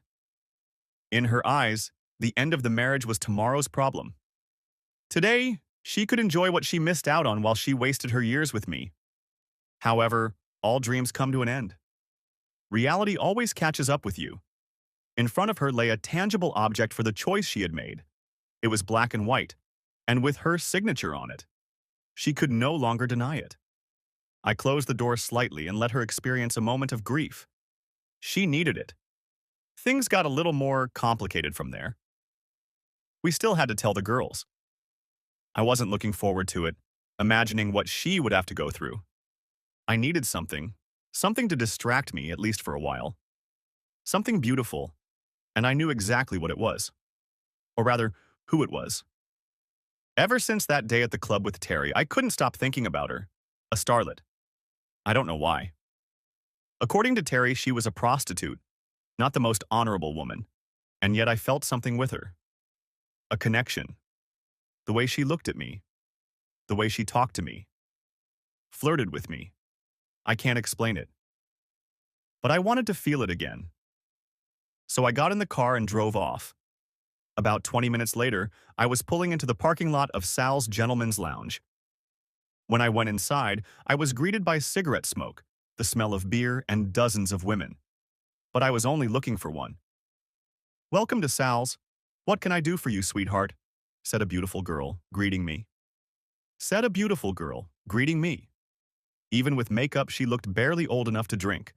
As pretty as she wasn't what I needed. Yes, I was actually looking for someone. "Is Starlet here?" The girl's smile never left her face, but it disappeared from her eyes. "Yes, she's here. Who do I tell to tell her she's waiting for her?" I was confused. There was no way she could remember me. She must have given dozens of lap dances a day. But I said my name anyway. My name is Frank. She's not expecting me or anything. I just wanted to see if she was available." "Okay, babe. Take a seat at that table over there. I'll see if she's busy." The girl left to find Starlet, and I sat down at the designated table. A smartly dressed waitress came over to me to take my drink order and then left to fill it. Starlet and my drink arrived at the same time. "Hi, Frank. I'm Starlet. Jesse said you were asking about me," she said, walking up to me.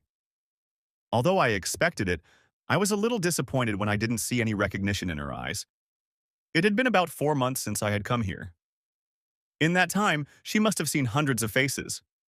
Still, there's a desire in all of us to be special, to stand out from the rest. There are thousands of romantic books and movies that talk about that one moment when two people develop an inexplicable connection amidst all the distractions around them. That fantasy lives in each of us. The famous singer who points to a beautiful groupie and pulls her to the stage. The high school nerd who finally gets the attention of a popular cheerleader. Or the rich prince who hides his royal status and falls in love with a worthless girl. These are all common themes in our imaginary scenarios. No matter how unrealistic they may be, we always want to believe in the promise that we stand out from the rest. "Hey, Starlet. I know you don't remember me. I came here a few months ago with my friend. I was feeling really bad that day and you gave me a few dances. It made me feel better." She smiled broadly and sat down in the seat across from me. "I'm glad to hear that. Would you like to dance some more? I'm just about free." Those eyes looked through me, just like they had the other night, locked onto me. At that moment, I was ready to commit murder for her. Luckily, the only thing she needed from me was a lap she could move on. I wish I could. With those words, she stood up and held out her hand, showing that she wanted me to take it. When I did, she intertwined our fingers and led me through the club. "Do you want to stay here in the open area, or are we going somewhere more private?" she asked. Again, those eyes looked at me as if seeing right through me. I looked away. It was like looking at the sun. "Alone?" My voice shook. She nodded and led me to a corner. "I was hoping to go to the champagne room," I said, having trouble speaking again. She stopped. "Say, the champagne room isn't cheap. Are you sure that's what you want?" I swallowed and nodded, wondering if she was talking about the room itself or what I was imagining. It didn't really matter. I was willing to pay for both.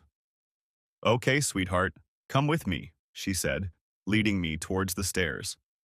Before she went up, she stopped and turned suddenly, throwing me a token look. Now I remember you. You're Terry's friend. Came here because you were having trouble with your wife. Cherry Boy. I laughed. Yeah, that's me, Cherry Boy. Well, I'm glad you came back to me, Frank. You never forget your first time, do you? Now let's go upstairs. I don't need to tell you where I want your eyes to be, do I? Trust me, I won't hurt you. You better not, she giggled. As we climbed the stairs, she led me to a secluded corner. I was starting to get nervous. I didn't know what to expect. Was I going to get laid? How could I even ask?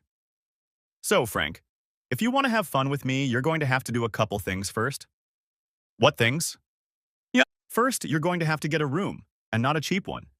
If you want a back alley hooker, you're going to have to leave. When I get home from work at 2, you can pick me up outside the club and take me to your room. What else? Pay me $300. Next chapter. That's exactly how it happened. I got a room on the beach. It had a balcony that overlooked the ocean. It was peak time, closer to summer, so it cost $350 a night. I didn't know what she meant by not a cheap room, so I chose one that I knew was appropriate. It wasn't expensive enough to flaunt her money, but it definitely wasn't some hole-in-the-wall no-tell motel. She left the club at about 2:30. She looked around and spotted me by my car. When she approached me, I was amazed at how much she had changed. She looked more real. Hey, Frank, I almost didn't expect you to show up, she said as she walked up to me. A smile spread across her face. But there was something missing in it. And I walked her over to the passenger side of my car and opened the door in front of her. She very smoothly entered the car and got in. As I moved to the driver's side and sat down, she touched my arm lightly. Do you have something for me? She asked. I realized what she meant. I reached into my pocket and pulled out an envelope that contained money. As soon as I held it out to her, it disappeared into her purse. It's always best to get it over with beforehand. It can ruin the mood later on, but you don't worry. Soon you won't be thinking about it. She purred, stroking my hand, making the hairs on it stand up. You have a nice car. What do you do? She asked as we pulled out of the club's parking lot. I'm an engineer. I design engines. In fact, I designed the engine for this model. She looked impressed. Wow. No shit. It accelerates from 0 to 60 in less time than it takes to crack an egg.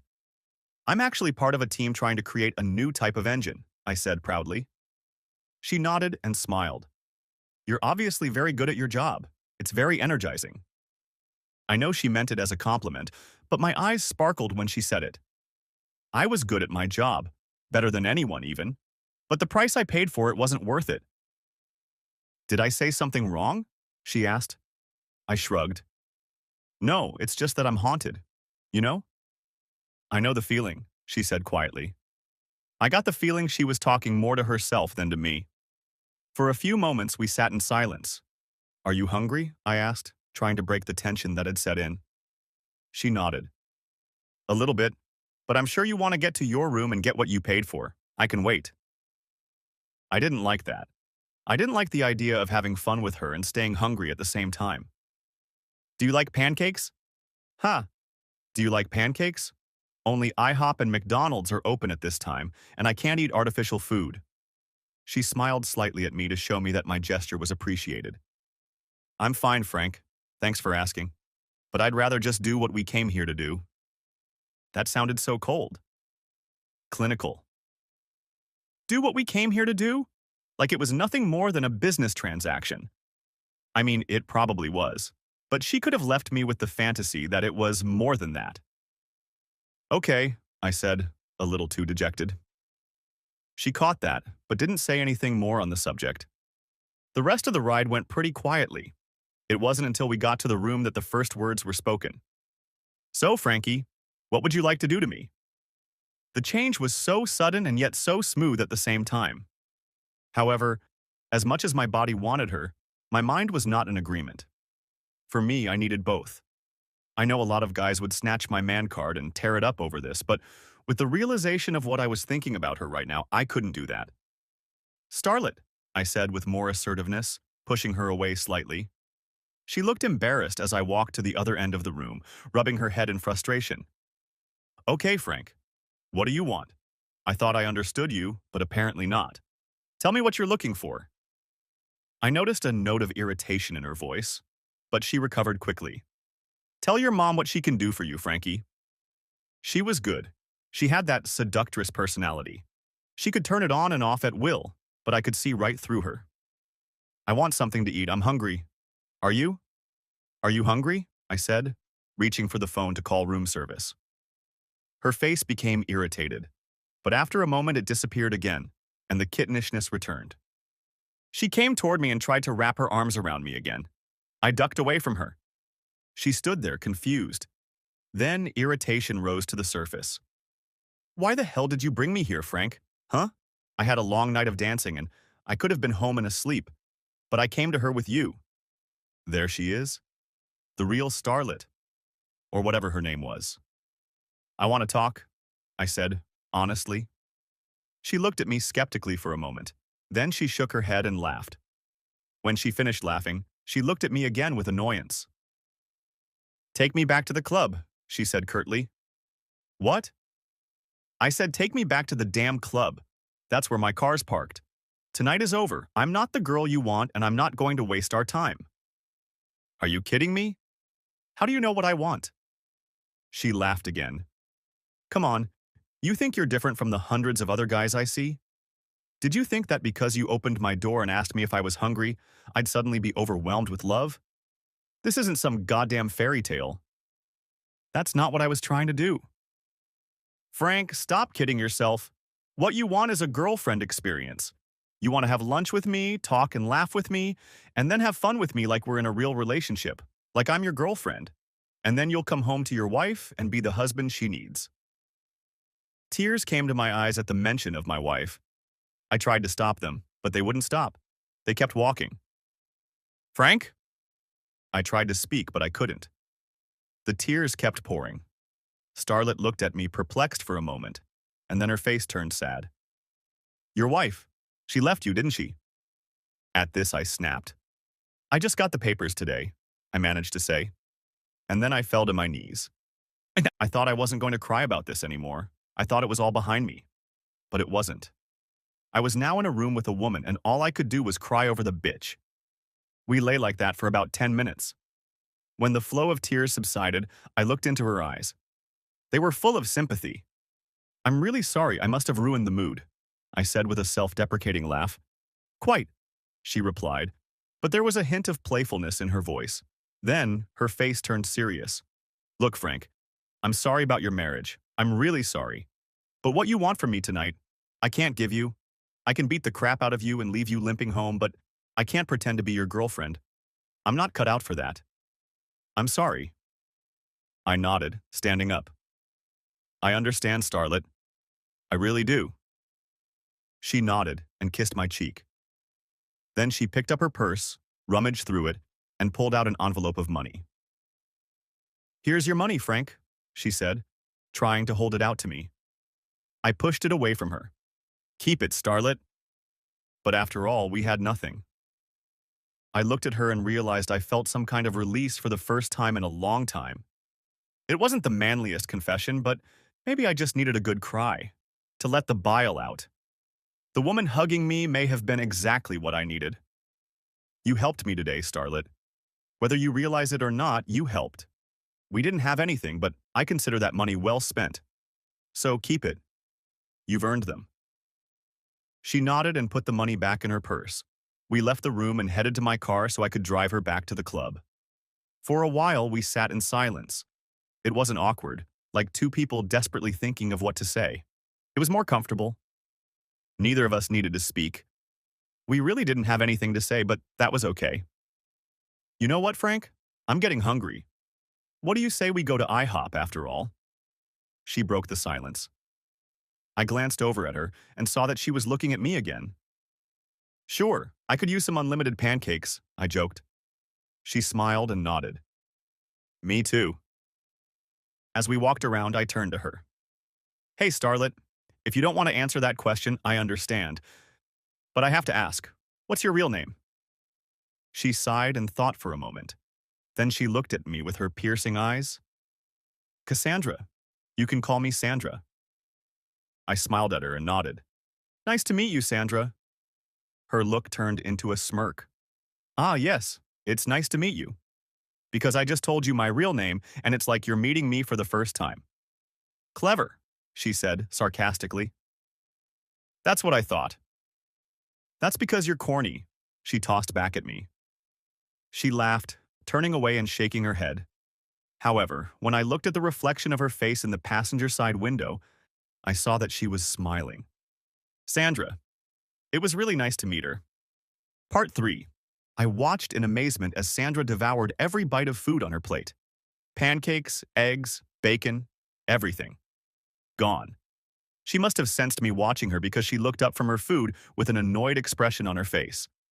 What? She asked with a mouthful of food. Nothing. Nothing. You're just eating like a homeless person. I was about to give you $1 and ask you to wash my windshield. Her face contorted into a smirk, or at least it would have been a smirk if her mouth hadn't been so full. She swallowed her food and said, There, now we're laughing. An hour ago you were sobbing like a little girl getting her period. Something flashed across my face because her face lowered. Frank, I'm sorry. I was just kidding. I didn't mean to. I waved away her apology. No, it's okay. You didn't say anything bad. I just have a lot of problems right now. She nodded and took a sip of her orange juice. An awkward silence hung between us. You want to talk about it? I may be a prostitute and a stripper, but I'm also a good listener. She said this with a smug chuckle. In that moment, I saw her as an insecure girl, but that quickly passed. Something about her alerted me. I understood her. I felt it that first night we met. Even though our entire relationship was fake, I couldn't help but feel a kinship with her. It's a long and boring story. Trust me. You don't want to hear it. She looked at me and smiled warmly. Well, you paid me $300 and treated me to breakfast. So consider that you got what you deserved. Wait a minute. You're not paying for that? I asked with feigned shock, pointing to the food. Her eyes caught the humor in mine and we both laughed. Then she looked at me expectantly, as if she was waiting for me to tell me everything. And I did. I told the whole story, from that first night when Claire admitted she was unhappy to the first night I met Sandra. She never once interrupted me. When I finished, it was quiet for a moment. If I may say so, your ex-wife is a real bitch. She broke the silence. I felt obligated to defend Claire, but I didn't. Honestly, it felt good to have someone on my side. She continued. I can understand her frustration with you. But to go and sleep with her supposedly best friend? That's low. She says I left her no choice. There was no reason to fight for the marriage. Well, in my opinion, no one ever gives you a reason to fight for anything. You do it because losing it would hurt more than the fight you'd have to endure to keep it. I've seen mothers endure humiliation and pain to fight for children who don't give them a reason to. Wives even defend low husbands who beat them and humiliate them because they feel that being without that person is worse than the crap they have to deal with to be with them. That's the difference between love and everything else. Love is its own reason to keep fighting. I couldn't help but marvel along with her. She noticed this and burst into self-deprecating laughter again. What, a stripper can't be deep?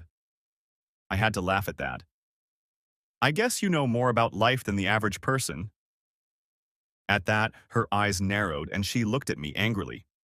Her sudden change of mood caught me off guard. More about life than normal people? What does that mean? So, I guess I was obviously molested as a child or abandoned by my father. Why else would I be some kind of abnormal stripper? She pounced on me. It seemed I had insulted her, and I didn't mean it at all. No, that's not what I meant. I just thought that all sorts of stories happen to the people you run into. I can't be the first guy to come to you to recover from heartache. You knew exactly what I needed in the room, which means you've already encountered another guy like me. That's all I meant. Whatever.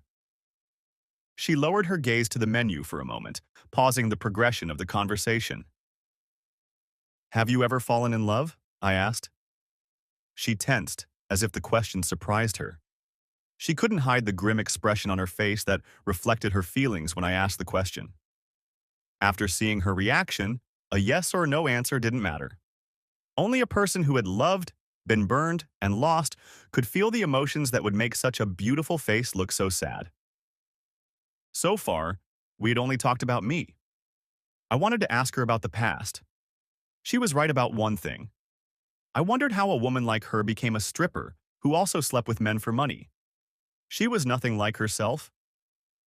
If we check our stereotypes, I'm sure we all come up with the nymphomaniac or the femme fatale gold digger who would probably kill you to get your wallet if the opportunity presented itself. Sandra played these roles to perfection, but they were exactly the roles as an actress plays in a movie or play. I could see that it was all an act of self-preservation. There was so much more underneath that exterior. Her eyes glazed over, as if she were haunted by some memory. She brushed it off as she did everything else and changed the subject. Well, Frank, I'm going to turn into a pumpkin again soon. I need to get home and get to bed. I'm not getting any more sleep at 5 in the morning. Her redirection of my attention worked, but only because I didn't realize how late it was. Oh shit. Is it 5 already? I asked, checking my watch. Indeed, it was. Where had the time gone? Yep. Time flies when you're with me. I have that effect on people. It's because I'm awesome. She smiled at me. Disappointing is what I mean. We've been talking about me all night and I don't know the slightest thing about you. It was that time again. A flash of the real Sandra. I saw it in her eyes, but only for a moment. She didn't want to let her guard down. The mask was back. Well, you could find out all about me if you wanted to, handsome. She playfully ran her hands over her body as if putting it on display. You know that's not what I meant. At that moment, her demeanor changed. Her gaze softened. Right in front of me, her face became more innocent. It's going to cost you a lot more than $300, she said. There was no humor in her voice, no sarcasm. This was the real Sandra speaking. How about $300 in breakfast? I joked lightly. This elicited a hearty laugh from her. Not a throaty, seductive laugh like starlets, or full of cynicism when I say something heartwarming. It was a genuine laugh. Frank, we need to go. I need to get some sleep. Some of us have to work for a living, she said, squeezing her eyes shut again. She slipped out of the stall and grabbed her purse, making it clear that there could be no negotiation and that the conversation was over. I'm working. A lot. It's the main reason my wife left me. Well, when you do your job in 6-inch heels and a thong, we'll compare notes. For some reason, the image of me in heels and a thong was hilarious. It must have been funny to her too because we laughed together. Touching. That was all I could say. The waitress must have sensed we were ready to leave because she showed up with the check. After thanking her, I put a $5 tip on the table and went to pay the bill.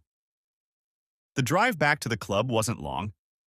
A few minutes later, I parked next to her Jetta Passat. Well, Frank, it's been a long time since I've had a man stay with me all night. You have stamina? She joked, once again resorting to her usual trick.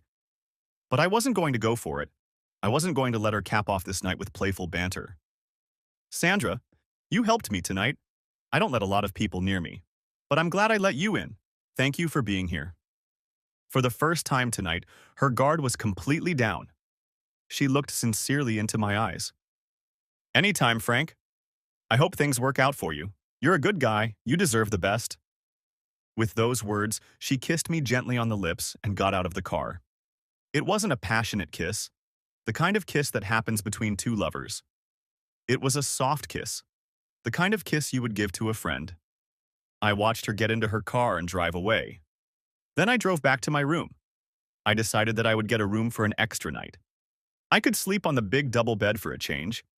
When I went to bed, I slept like the dead. I was exhausted. But for the first time in a long time, I felt the pain lessen. It wasn't the mask of anger I'd been putting on lately to convince myself that it didn't scare me. I could actually feel it subsiding, as if I had released the pressure and gotten rid of the excess. I felt like I could finally start to get better. Next chapter. Frank, are you awake? Claire's voice sounded concerned as she knocked on my office door. It had been about a week since the evening with Sandra. When I got back to my apartment after nights spent in a hotel room, I felt like I had turned a corner. I had gained clarity. My future no longer seemed so bleak. I was also amused that Claire had inquired about where I'd been and why I'd come at this hour, as if I owed her something. Of course, I informed her that my night had been completely innocent and that she could be sure I hadn't been having fun with anyone. Yes, of course. I just waved her off and left her standing still. I didn't care what she thought. I started making preparations to leave my house. I rented a storage unit and started moving my belongings there.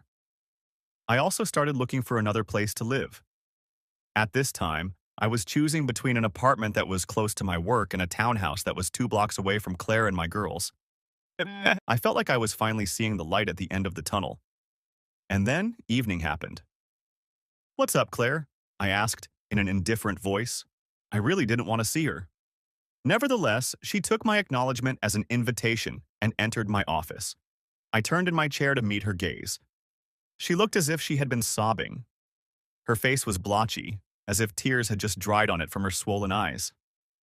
"I was just checking up on you, to see how you are, to see how I am." Isn't that sweet? Truth be told, I was angry. At her. You see, tonight was the night we decided to break the news about Mom and Dad to the girls. How do you explain to 5- and 8-year-olds that their parents are splitting up? How do you reiterate that they will see Daddy even if he is in a different house? How do you tell them that they will still be a family and that nothing will change? Very painfully and with lots of tears. Here's how. Damn Claire and her unhappiness. So you can imagine how excited I was to hear her voice when she knocked on my door. "I'm doing just fine, thanks for asking." "Frank?" "Claire, what? What do you want from me?" I raged and threw the pen I was holding in my hand onto the table behind me. I threw it with unnecessary force because it skipped across the table and fell on the edge. "You wanted freedom, I gave it to you. You wanted half of everything, except what she didn't know about. I gave you that. Child support, my kids. I gave you everything you wanted. What more can I give you? Please tell me what else I can help you with." I just wanted to talk. I laughed sardonically. "Talk? Oh, now you want to talk? Well, better late than never. Unfortunately, I've already said everything. You see, I had to break my daughter's hearts today. I had to tell them that Mom and Dad can't get their act together, and now their whole family is ruined. So I don't have an ounce of sympathy left for you. If you want to feel better, find a guy who doesn't care that your decision to break up your family is hurting Kelly and Stacy. I'm not that guy. You need to find your boyfriend. He doesn't care." She looked at me incredulously. "Do you have to be like that now? Anytime you can be an asshole, you can't take a break to be a human being for once? I've been there too. I sat next to you as we told our daughters about our divorce. I know you're hurting, Frank. I know it, because I'm hurting too. Who cares if you're hurting? I don't care what you're going through right now. You made this shitty bed and we're all lying on it. So go find Doug. He was so helpful when you split up with your husband. I'm sure he can do the same to help you get over the pain you put your daughters through." "We both put them through hell, Frank. We both had a part in it." "Yes, I was working too hard. You were entertaining my best friend. Everyone is not equal here. You want to kid yourself? Fine." "You asshole," she said, getting up and walking out of my office. "You goddamn asshole." "At least I'm not a cheater," I shouted as she slammed the door shut. I didn't get a response, but I'm sure she heard me. Was I acting childish? Of course, I could admit that. Was I enjoying myself? No, not really. My teenage behavior was just a way to vent my real frustration. The pain of looking your children in the eye and ruining their world is an agony that can only be compared to similar pain. Being shot, stabbed, or burned can't even be compared to that. That night with Sandra, I took 2 steps forward to overcome the bitterness I felt toward Claire. Tonight, I took a huge step back, and I had a head start. The betrayal was no longer about me. Now it had spread. The curse of hiding the state of our marriage from our daughters until now was that we were hiding it from ourselves as well. At any point up to this point, we could have dropped everything and turned back. Of course, we would have been broken.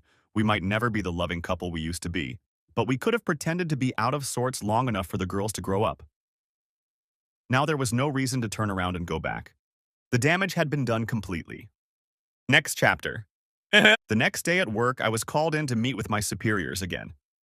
I groaned loudly when Sarah broke the news to me. We'd already had a meeting not too long ago.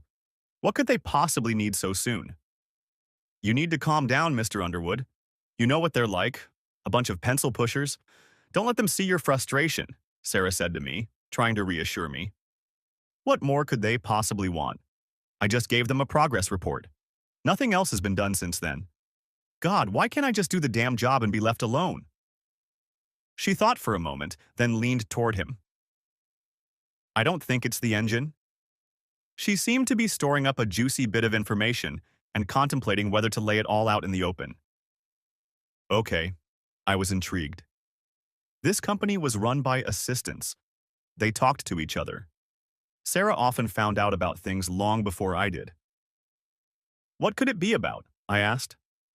She realized she had me hooked and smiled slyly. An old friend of yours, Mr. Stamper? Doug? She nodded understandingly.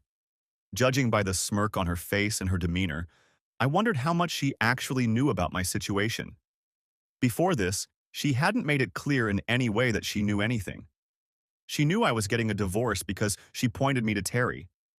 But I never shared the details with her. But now she was talking to me like we were partners in the fight with Doug. She knew? How? And how did she know even half of what she knew? Why would they go out with me because of him? She lowered her voice. I heard he stole some secrets when he left. I think they want to sue him or something. I'm not sure. I can't say it hurt me to hear that Doug was out of luck. Hell, to be honest, it even brightened my day a little. Still, I couldn't imagine Doug doing that. It wasn't about his loyalty or ethics. He had none of those things. I just didn't think he was that stupid. Why would they ask me that? She shrugged and seemed about to say something else, but then stopped. She looked past me as if someone had come up behind her. Excuse me, I'm looking for Frank Underwood. I heard from behind me. The voice was male, and it sounded young. I turned around and saw a guy who looked like an IT guy. I'm Frank. How can I help you? Out of the corner of my eye, I saw Sarah carelessly move a strand of hair out of my face. She was looking at this guy like a teenage girl looks at the best quarterback in school. Hi, my name is Jason Morrison. I'm from company. We're contracted to upgrade our security system. I was told to meet with you. Really? Since when do we have to upgrade our security system? Well, we're the company that installed your security system 5 years ago. We've been maintaining it ever since. According to this, he pulled out a piece of paper and read on it. You also contracted us to perform several upgrades to your system. I'm the guy who's supposed to do the initial evaluation. I vaguely remembered installing the new security system. I had been the contact person for its installation, which was probably why he was looking for me now. I remembered talking to some other person, an older and fat man. Just a minute. I remember your company. It was led by an ex-military man who looked like he never missed a meal. The young guy chuckled. You mean Bernie? Yeah, he never missed a meal. Never. In fact, he eats a few of other people's portions when they're turned away. I looked over at Sarah, who was giggling at the joke like it was the funniest thing she'd heard since Kevin Hart had appeared on The Ellen Show. By this time, she had pretty much scribbled Mrs. Sarah Morrison in her notebook with hearts around it. I almost expected her to start huffing and puffing and whistling, and her heart-shaped eyes to pop out of her head like a cartoon wolf. Well, Jason, I'm glad to have you. I'm going to be terribly busy and won't be able to take you out. He looked puzzled. That's going to be a problem. Actually, I'll need a contact. I'll need passwords, security logs, and more. Once I get started, it'll be fine. My team will come in here and do upgrades and we'll be pretty much invisible. But for the first couple days, I'll need someone who can point me in the right direction. The first couple days, how long should the upgrade take? About a week. I saw one of the heads trying to get my attention. He had a serious look on his face. Whatever they needed me for, it wasn't good. Look, Mr. Morrison, I'm sure my assistant Sarah can get you whatever you need. I have an urgent meeting and also a mountain of work to do. If she needs anything, she can call me. Is that okay with you, Sarah? Sure, I'll stick around to help him. From the looks of it, she wasn't the least bit uncomfortable. Okay, I'll see you later. With those words, I headed for the exit. I almost laughed to myself. It reminded me of the first time I met Claire. Love. At first, it's just infatuation. The awe in the eyes, the rapid heartbeat. It's so beautiful in the beginning, until it all turns to shit. Next chapter. Hey, baby. I was ushered into the conference room and seated in front of my superiors. This meeting was clearly not for a progress report. Along with the usual players, I saw Terry and a couple other lawyers. Sitting in front of all the top people in the company is scary enough as it is. And when they bring in a lawyer, the anxiety increases even more. Good morning, Mr. Underwood. As you know, my name is Terrence Ross. We're here because we have a couple of questions about an old employee of yours, Mr. Douglas Stamper. You worked together for many years before he left. You even became good friends. Do you remember him? Terry knew perfectly well that I remembered him. I told him my whole story. But I knew he was just doing his job. It wasn't just me that needed to be told. It was everyone in the room, including the stenographer who was typing furiously. Yes, I remember him. We worked together, and he was a friend of mine. But I haven't spoken to him in months. May I ask what this is about? I half expected Terry to broach the subject of Doug's involvement in my divorce, but he didn't. He treated what it was in my case as if they were two separate entities. Do you recognize this? He asked, holding out a piece of paper to me. I took it and looked at it for a brief second. It's a schematic, said I, as if everyone should have already guessed what it was. No one seemed shocked by my revelation. Thank you for that, Mr. Underwood, but I need you to take another look at it. What is this diagram? I took a closer look, and my heart nearly dropped. Panic set in. I recognized that diagram. It's the one Doug and I stole from that intern when we were fighting for a job here. A schematic of the new propulsion system. It was Donald's schematic. Damn it! What's this doing here? I must have seen this somewhere before, but I couldn't find it. Why are you asking me that? I asked nervously. This was not good at all. Past sins coming back to haunt me. We believe Mr. Stamper designed this system when he worked here and used our equipment to do it. He patented the design, but that doesn't change the fact that he came up with it using our resources. His company just released a plan to launch this new system this year, and Doug was the one who designed it. If that's true, then we can claim this system as our own. Wait a minute. Are you saying Doug designed it? Yes, and he patented it not too long ago. Does that surprise you? For a moment, I froze in amazement. This wasn't about my sins. This was all about Doug. They wanted to know if Doug had come up with this design while he was working here. But Doug didn't come up with the design at all. Donald did. We stole his design so we wouldn't give him a chance to beat us, but we never planned to use it. At least I didn't. The motive for stealing it wasn't to use it for ourselves, but to prevent him from being able to wow the company with it and take his place. I assumed that after Doug and I were hired, he would take his design to another company. But Doug was supposed to email it to him after it was done. He did email it to him, didn't he? I puzzled over it, but I didn't actually see Doug do it. I just assumed he did it because it was part of the plan. We just wanted to make it harder for him to access his work at the moment, not steal it altogether. But apparently Doug had other ideas. He passed off the work as his own. Now the company wanted to know if I was aware that Doug had developed it here. This presented me with a huge moral dilemma. Do I screw over the man who screwed me over? Tough choice. I was about to open my mouth, but then I stopped myself. An even more difficult choice. Fool him or fool him big time? I can say Doug came up with these designs while he was working here, or I can say he stole them from Donald. In the former case, he'd get sued, and in the latter case, he'd probably get disbarred as an engineer altogether, and then he'd be sued. Did I want that on my conscience? Doug, forced to give up his career and be punished for a crime we both committed? I thought back to that morning when I'd eaten Claire. She was wriggling on the bed in front of me, her juices coating my lips. Then she had screamed his name. I also remembered that day in Doug's office, when he had smugly justified his betrayal by blaming it on me. I didn't deserve Claire, he had sanctimoniously declared as he professed his love for her. Apparently, I didn't deserve a best friend either. My conscience would be fine. I recognize the scheme, Mr. Ross. But Doug didn't come up with that blueprint when he worked here. Another intern did. Doug stole it from him. I swear the whole room gave a friendly gasp. No one, including Terry, had expected this information. So you're saying that Mr. Stamper stole this design from another employee who worked here, switched jobs, and passed it off as his own? One of the supervisors asked. Terry looked at me with some suspicion but said nothing. Yes, that's exactly what I'm saying. The stenographer was typing at breakneck speed. The clicks of her fingers hammering out each word were constant. Who's the intern? Another of the heads asked. His name was Donald. I don't remember his last name. Come to think of it, I never knew his last name. Did you witness Mr. Stamper steal that scheme? Cut in Terry. At that, he gave me a wary look. It was obvious he was trying to send me an unspoken message, warning me to be careful. Yes, I saw him do it. I saw Terry involuntarily wrinkle his nose. The others in the room mumbled for a few seconds, then fell silent.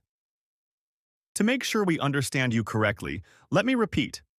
You claim to be an eyewitness to the crime whereby Mr. Stamper stole this scheme from an intern named Donald. Terry chose his words very carefully, emphasizing the ones he wanted to draw my close attention to. Witness and crime were what changed in his tone and pitch when he said them. Yes, that's exactly what I mean.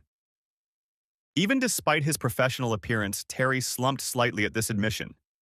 I could tell he didn't approve of my actions, but he had a job to do, and now I was left to my own devices. Tell us about how you witnessed Mr. Stamper stealing that design, said Terry, once again becoming the lawyer he was. His practiced interrogative voice was steady and even. I've decided to tell the truth. The only part of the story I changed was that instead of both of us stealing the design, I asked Doug to do it. The whole time I was talking, Terry was taking notes. So, to reiterate, said Terry, reading from his notebook, you, Mr. Stamper, and intern Donald decided to go out drinking. The three of you got intoxicated and drove to intern Donald's residence. Mr. Stamper then steals this scheme that we showed you, emails it to himself, and tries to destroy intern Donald's personal laptop so that no evidence of its creation remains. Is that correct, Mr. Underwood? Yes, that's correct. Did you know in advance that Mr. Stamper planned to steal this design? It was a difficult question. Everything else had been true so far, only one detail had been changed. It came out so easily because all I had to do was retell the events of that night. Doug did steal the design, so it was easy to just tell the truth. However, this question posed a problem. If I answered yes, I would become an accomplice. If I said no, however, it could come back to haunt me. Doug would undoubtedly be interrogated, and then all he'd have to do is throw me under the bus with him. If I was caught in an outright lie, it could discredit me. I decided to tell the truth. Something like, yes, I knew he was planning to steal it. We were competing for the 2 remaining vacancies. There were 3 of us. When we found out that Donald was going to submit this design as his ticket to one of those seats, we knew it would secure him a spot. Doug felt that of the 2 of us, he was the weakest candidate. So when we decided to go out for drinks, he told me he planned to make sure Donald didn't have a scheme to show you. I warned him not to do that, told him we would find another way to beat Donald. But he knew that once you guys saw that scheme, he was finished. When we got Donald to his apartment, Doug started going through his laptop.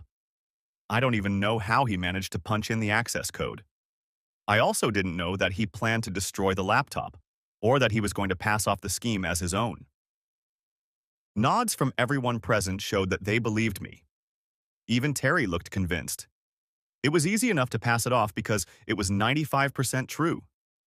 Separating Donald from his designs is not a crime. If I had known that, I would have gotten a slap on the wrist. Destroying the laptop is a little more serious. I should have distanced myself from it.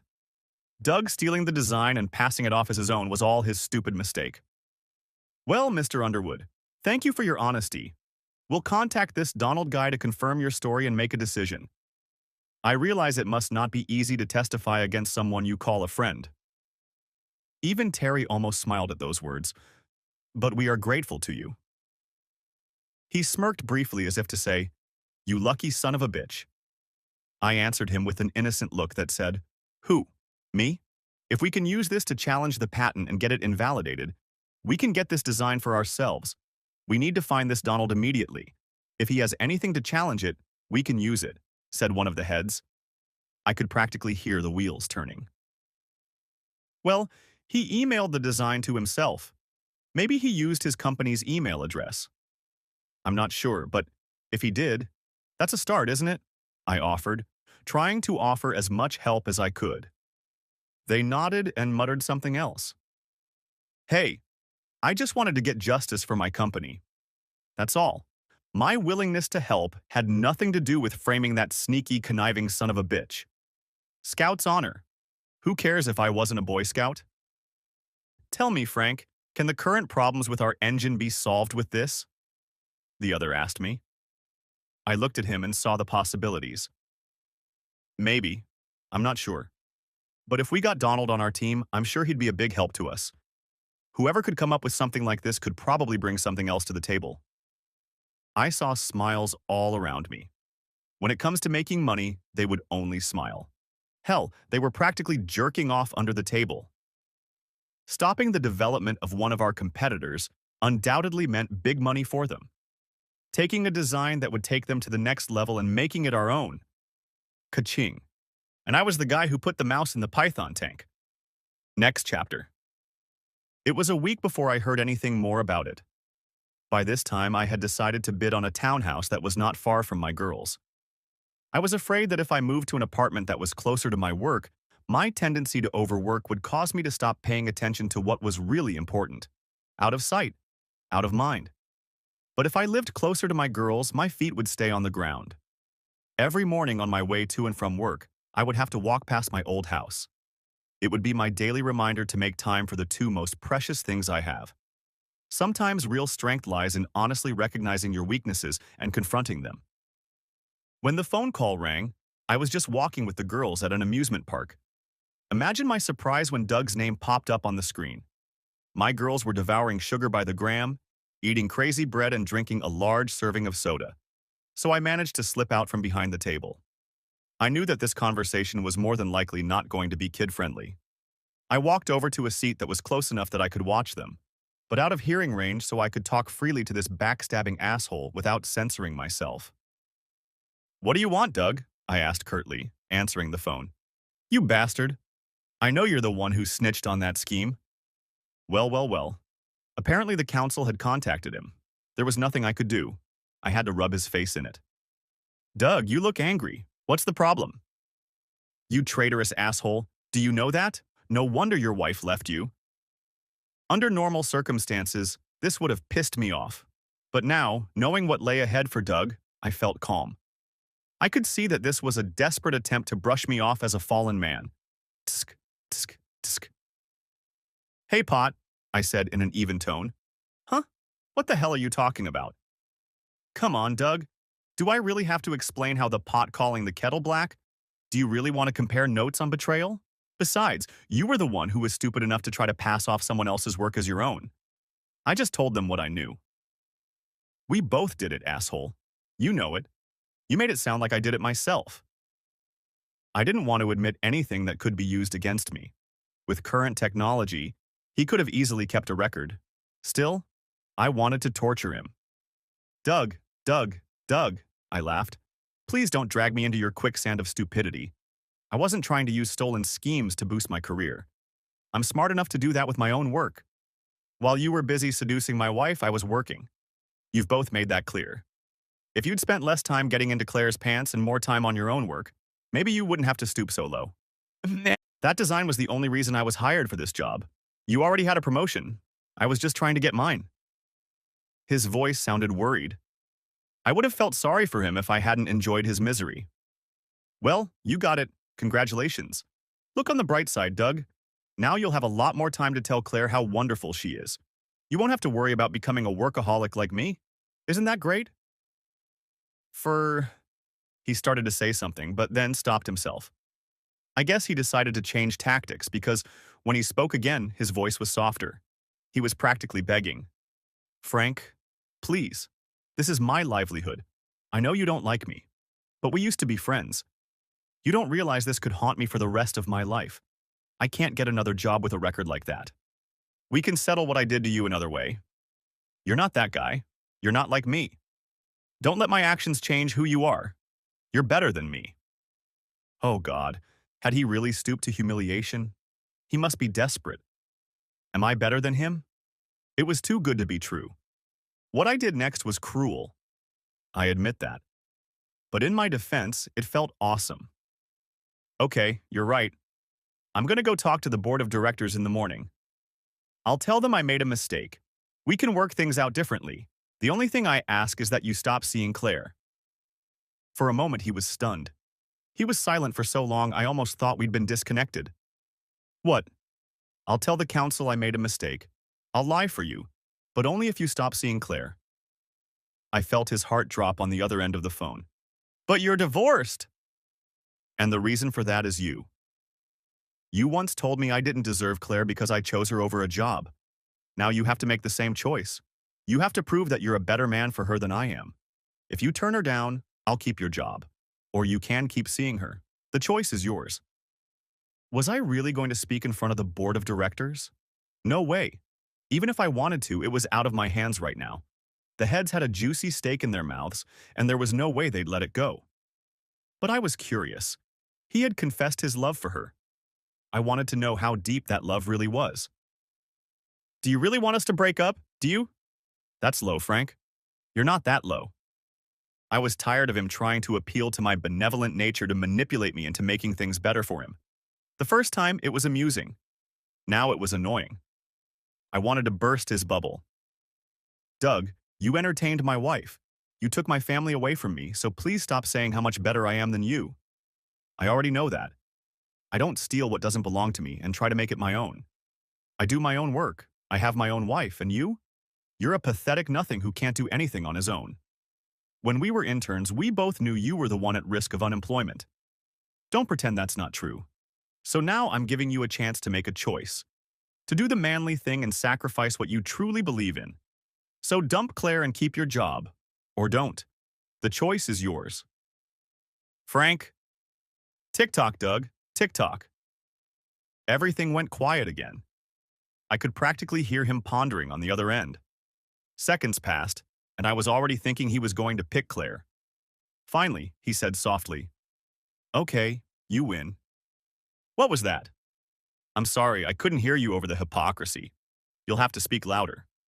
You won, asshole, okay? I'll defer to Claire. Are you satisfied? A sinister smile spread across my face. See? That wasn't so hard. Apparently you don't deserve Claire either. You're a damn asshole, Frank. I know I am. So do you. I want you to think about that when you're out of a job. What? Please. You didn't think I was going to help you, did you? God, you really are stupid.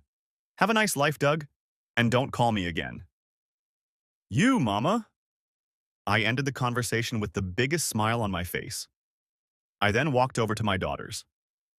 So who wants to go for another ride? Maybe. Their happy squeals greeted me as they rushed towards me. Each of them grabbed my hand and dragged me away from the food area to the rides.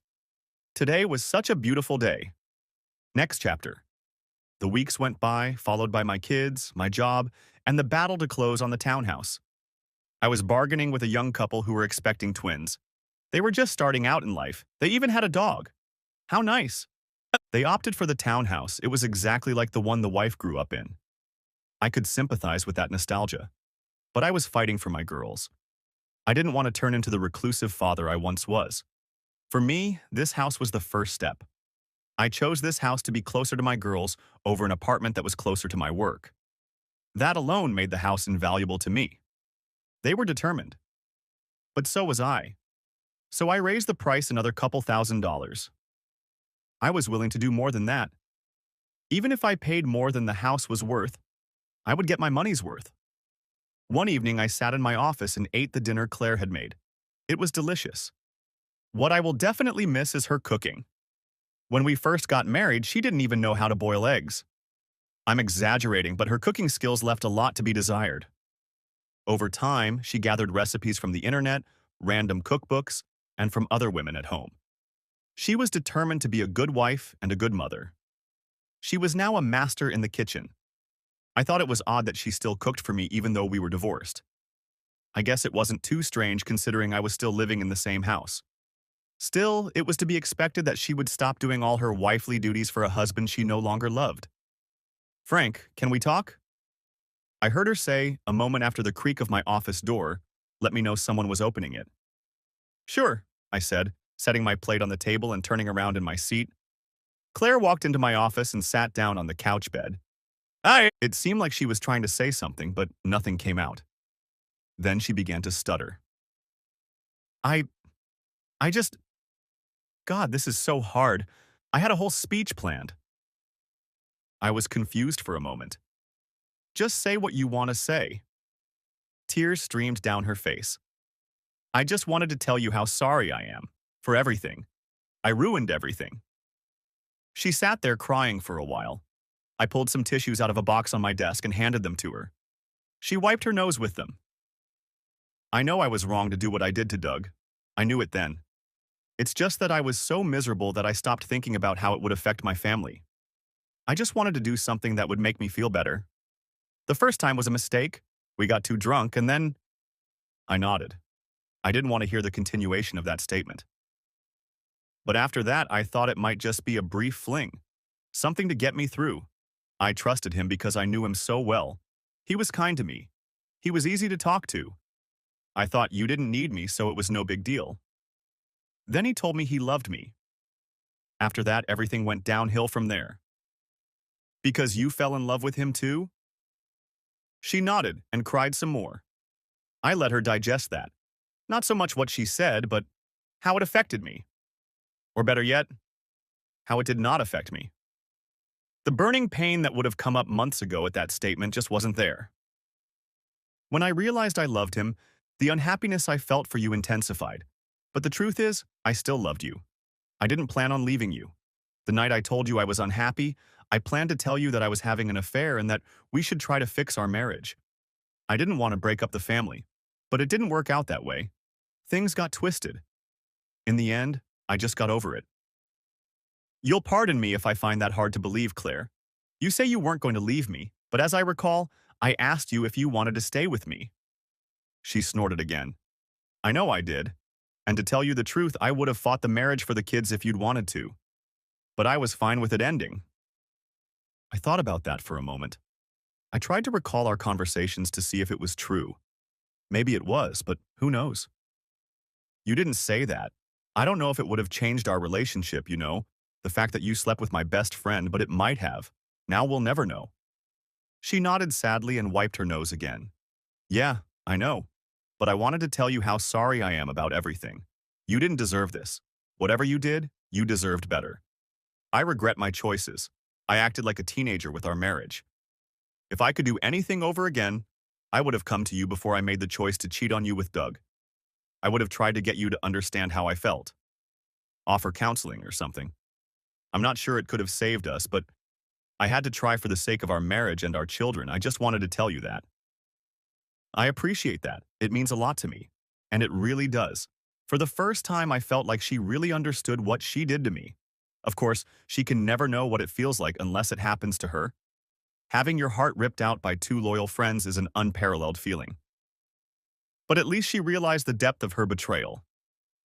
In the end, that's all I can ask for. She can't make up for what she put me through. But most of the time, all we want is for someone to hear us, to really look outside of ourselves and see what we see. If I may ask, what brought about this change of heart? She shrugged. I don't know. When I first read our divorce papers, I couldn't escape the thought that it was my fault. When we had to tell the girls about it, I had the same feeling. I came to you that night to talk to you and you threw it in my face. I get it. I was mad at myself, so I knew you must be mad at me. I just thought it was time for me to admit my guilt and not make excuses anymore. I can't get over it and forgive myself if I don't. Do you understand? I nodded in agreement. Yes, I was in that state once too, when I realized how much I'd neglected you and the girls. She smiled at me through her tears. Yes, you tried really hard. I realize that, and I'm so happy for you. Our girls love the extra attention. You're a great dad. Even when you were away all the time, you remained a loving father. Yeah, and even though you were a cheating bitch, you were a good mom to our girls. We may have been shitty spouses, but We should pat ourselves on the back for those two. They're living proof that we're not complete morons. At that, she laughed. Then she stood up and took my hand, pulling me with her from my chair. We ended up hugging. I think that's when I started to forgive her. Really forgive her. I realized I was healing. I felt nothing when she told me she had fallen in love with Doug. No anger, no resentment, just a sense of nostalgic regret for what was once a happy marriage. The woman I had once been in love with. She was now the mother of my children. For that, I will always cherish her. She will always be in my life. Next chapter. "Good morning, Sarah," I said as I walked past her. "Good morning, Mr. Underwood," she said cheerfully. Her smile spread from ear to ear. Sarah was naturally a cheerful person, but this morning she seemed to be something out of the ordinary. I had to stop and ask, "Sarah, you seem to be glowing especially bright today. What makes you so happy?" She glowed, lifting her eyes from her computer. "Oh, nothing. Just went on a date last night." Now I was curious. "A date? With who?" "Hopefully none of the locals. You're too good to be dating one of those nerds." She giggled like a cocky schoolgirl. "No, I went on a date with Jason." "Jason? You're talking about the security guy?" I asked, surprised. She smiled widely and nodded vigorously. I could see every single one of her teeth. "I take it everything went well." What I didn't know was that this statement was the revelation she was looking for. She told me pretty much everything. He was in the Navy, was divorced, had a daughter, and was apparently skilled in the bedroom. She didn't tell me that last part.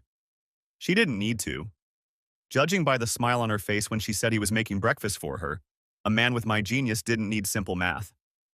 "Well, I'm happy for you. You really deserve it," I said seriously. Sarah was a wonderful woman. Over the years, I had become dependent on her. I was so often immersed in the engineering side of things that, if it was up to me alone, everything else would fall apart. Besides, she always had a light mood that radiated throughout the office. "Thank you, boss. And if I may, I'd like to say that I'm really sorry about the way things turned out. I respect the way you handled the situation. Most people would have become tyrants to everyone around them. But you didn't. You knew about my situation? With Doug?" She nodded. "Of course I knew. I didn't talk to you about it because you didn't seem to want to discuss it. I tried to keep people at a distance who might inundate you with questions about it. However, I had to talk to your intern. He kept foolishly bringing up your wife. For a genius, this Thomas can be a real goofball. You know, someday we'll talk about how it is that you always know what's going on." She winked and smiled wickedly. "I'll never tell." I went down to the lab to check on the latest engine developments. We'd made progress on the problems, but not enough to have anything to report. I was pleased with the dedication of my team, but disappointed that we hadn't made any progress. However, I was anxious to see if the heads would be able to get the patent on this design revoked. If they succeeded and we could get Donald and him on the team, things would get really interesting. The rest of the day was spent tuning, and testing. Before I knew it, it was 8 so. I needed to get home in time to see my girls before they went to bed. As I walked across the parking lot to my car, I felt someone behind me. I turned around just in time to be grabbed and slammed to the ground. "You backstabbing asshole, you destroyed my life." I heard as I was punched over and over again. Surprisingly, the blows didn't hurt. I think they were supposed to hit my face, but they just hit my ear and bounced off, and I was able to defend myself and push him off me.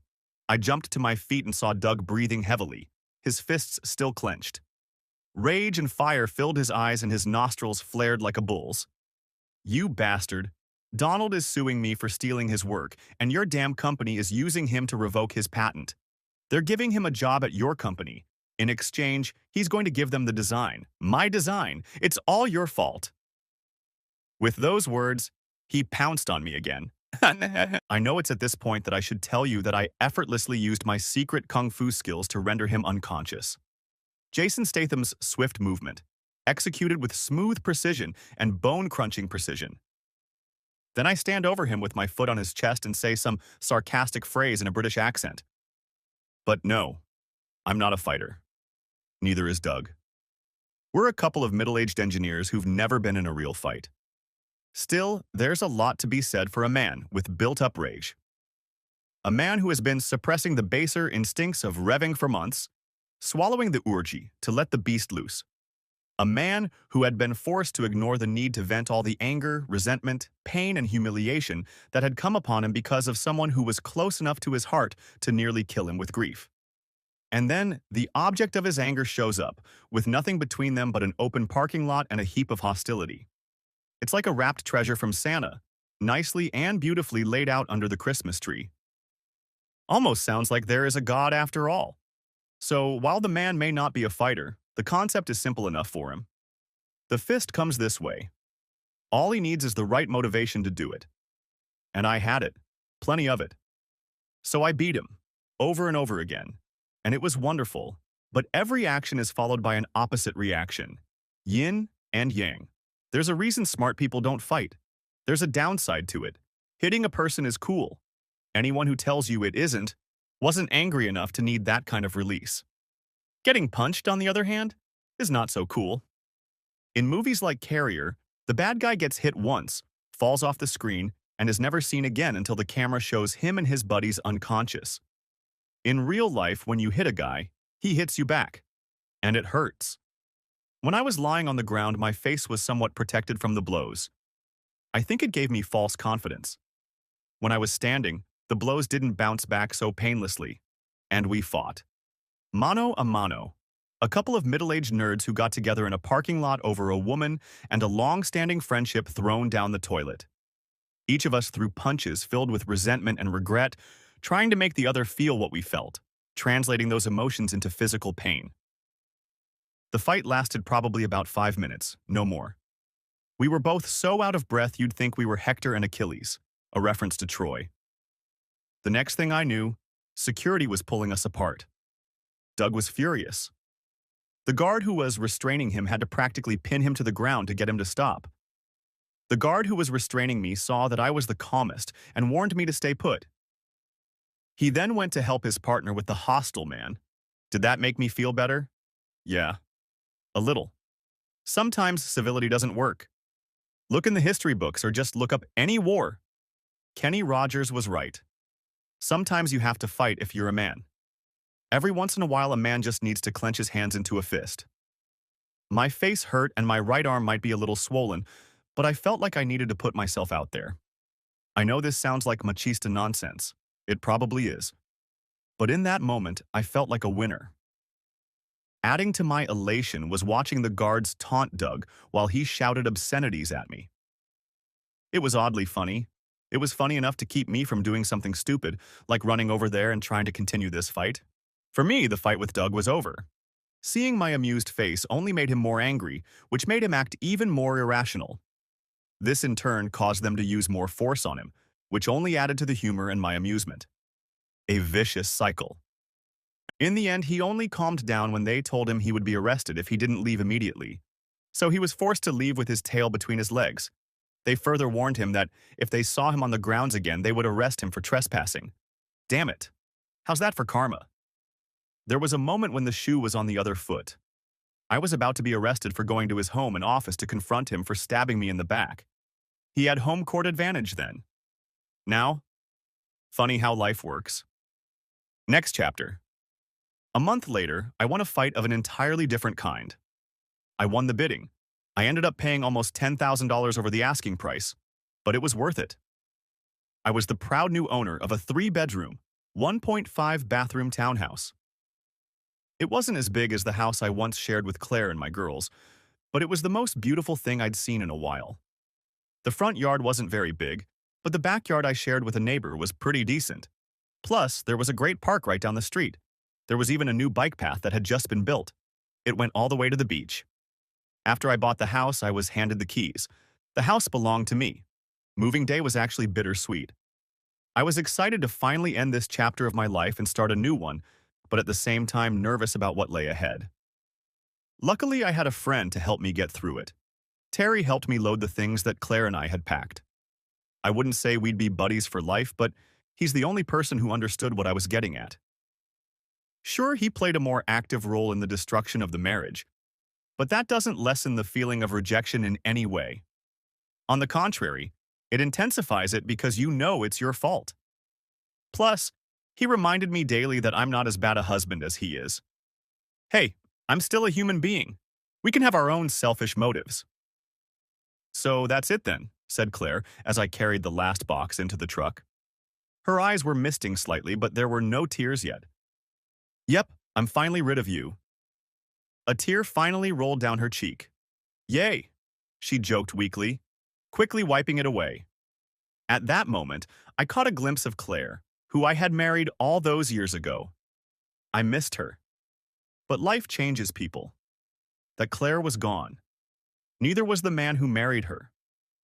Too much had happened to bridge that gap. Now the two people standing here were older, wiser, and better than themselves than the two who had first married. But their journey together was over. You know, Claire, I just realized that I've never apologized to you once. After everything that happened, I was so involved with you and Doug that I didn't even think about the fact that you needed an apology. Well, that's an understandable omission considering. She lowered her eyes and shifted from foot to foot as her thoughts tormented her. I took her chin lightly and lifted it until she looked me in the eye. Claire, I'm sorry I've neglected you all these years. You deserved a better husband.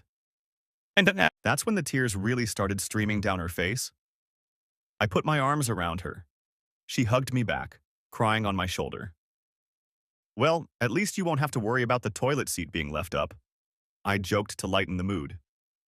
She laughed weakly and we let go of each other. She walked with me to the driver's side of the truck. We stood there for a while. She seemed about to say something but stopped herself several times. Then she finally said, Frank, you can't cook worth a damn. I don't want you to starve to death out there. Since you live right down the street, I wouldn't mind if you came over to my place to eat once in a while, she said, watching me anxiously. I didn't answer right away, so she quickly added, that would be good for the girls. I don't think that's a good idea. The last thing we need is for me to find Doug there when I show up for dinner. No one would like that, especially Doug. Oh, you don't have to worry about Doug. He and I aren't seeing each other anymore. That was a bit of news. I can't say I was upset to hear it. What's wrong, if I may ask? No, everything's fine. Doug and I were doomed from the beginning. I mean, I love him, and I believe he loves me. But we didn't do ourselves any good by starting things the way we did.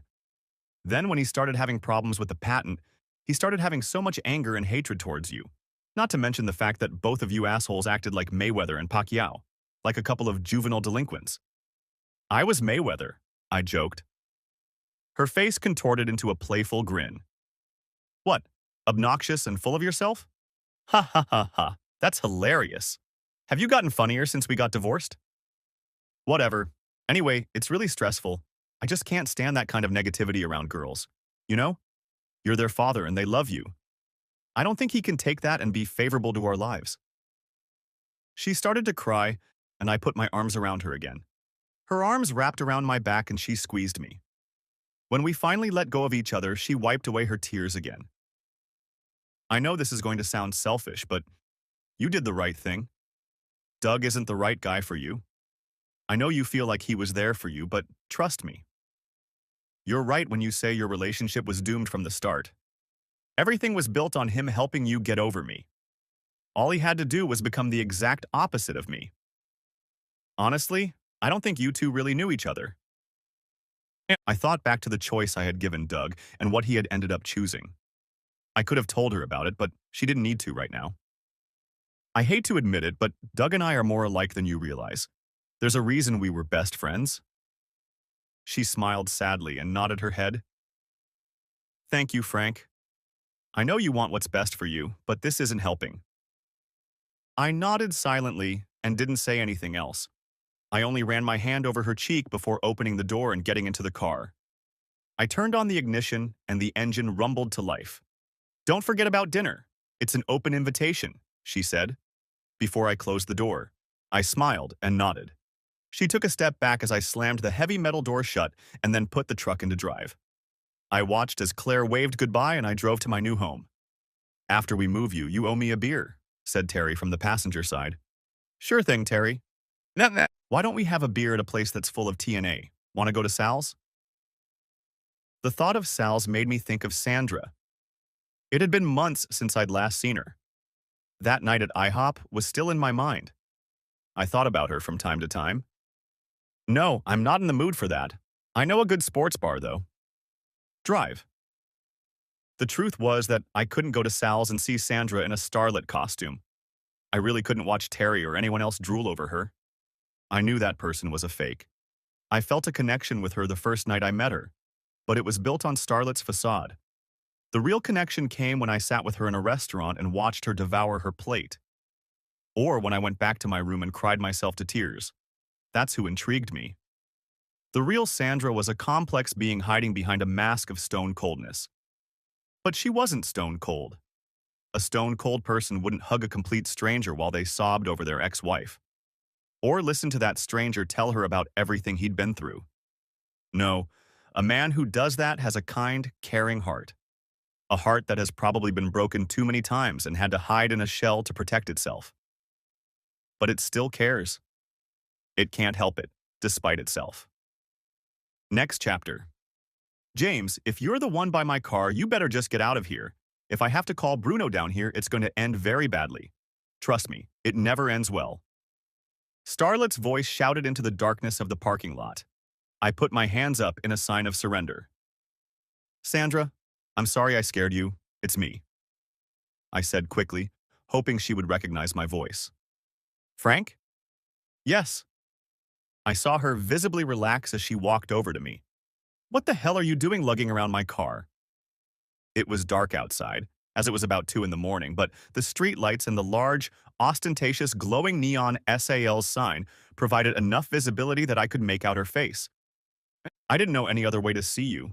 Who the hell is James?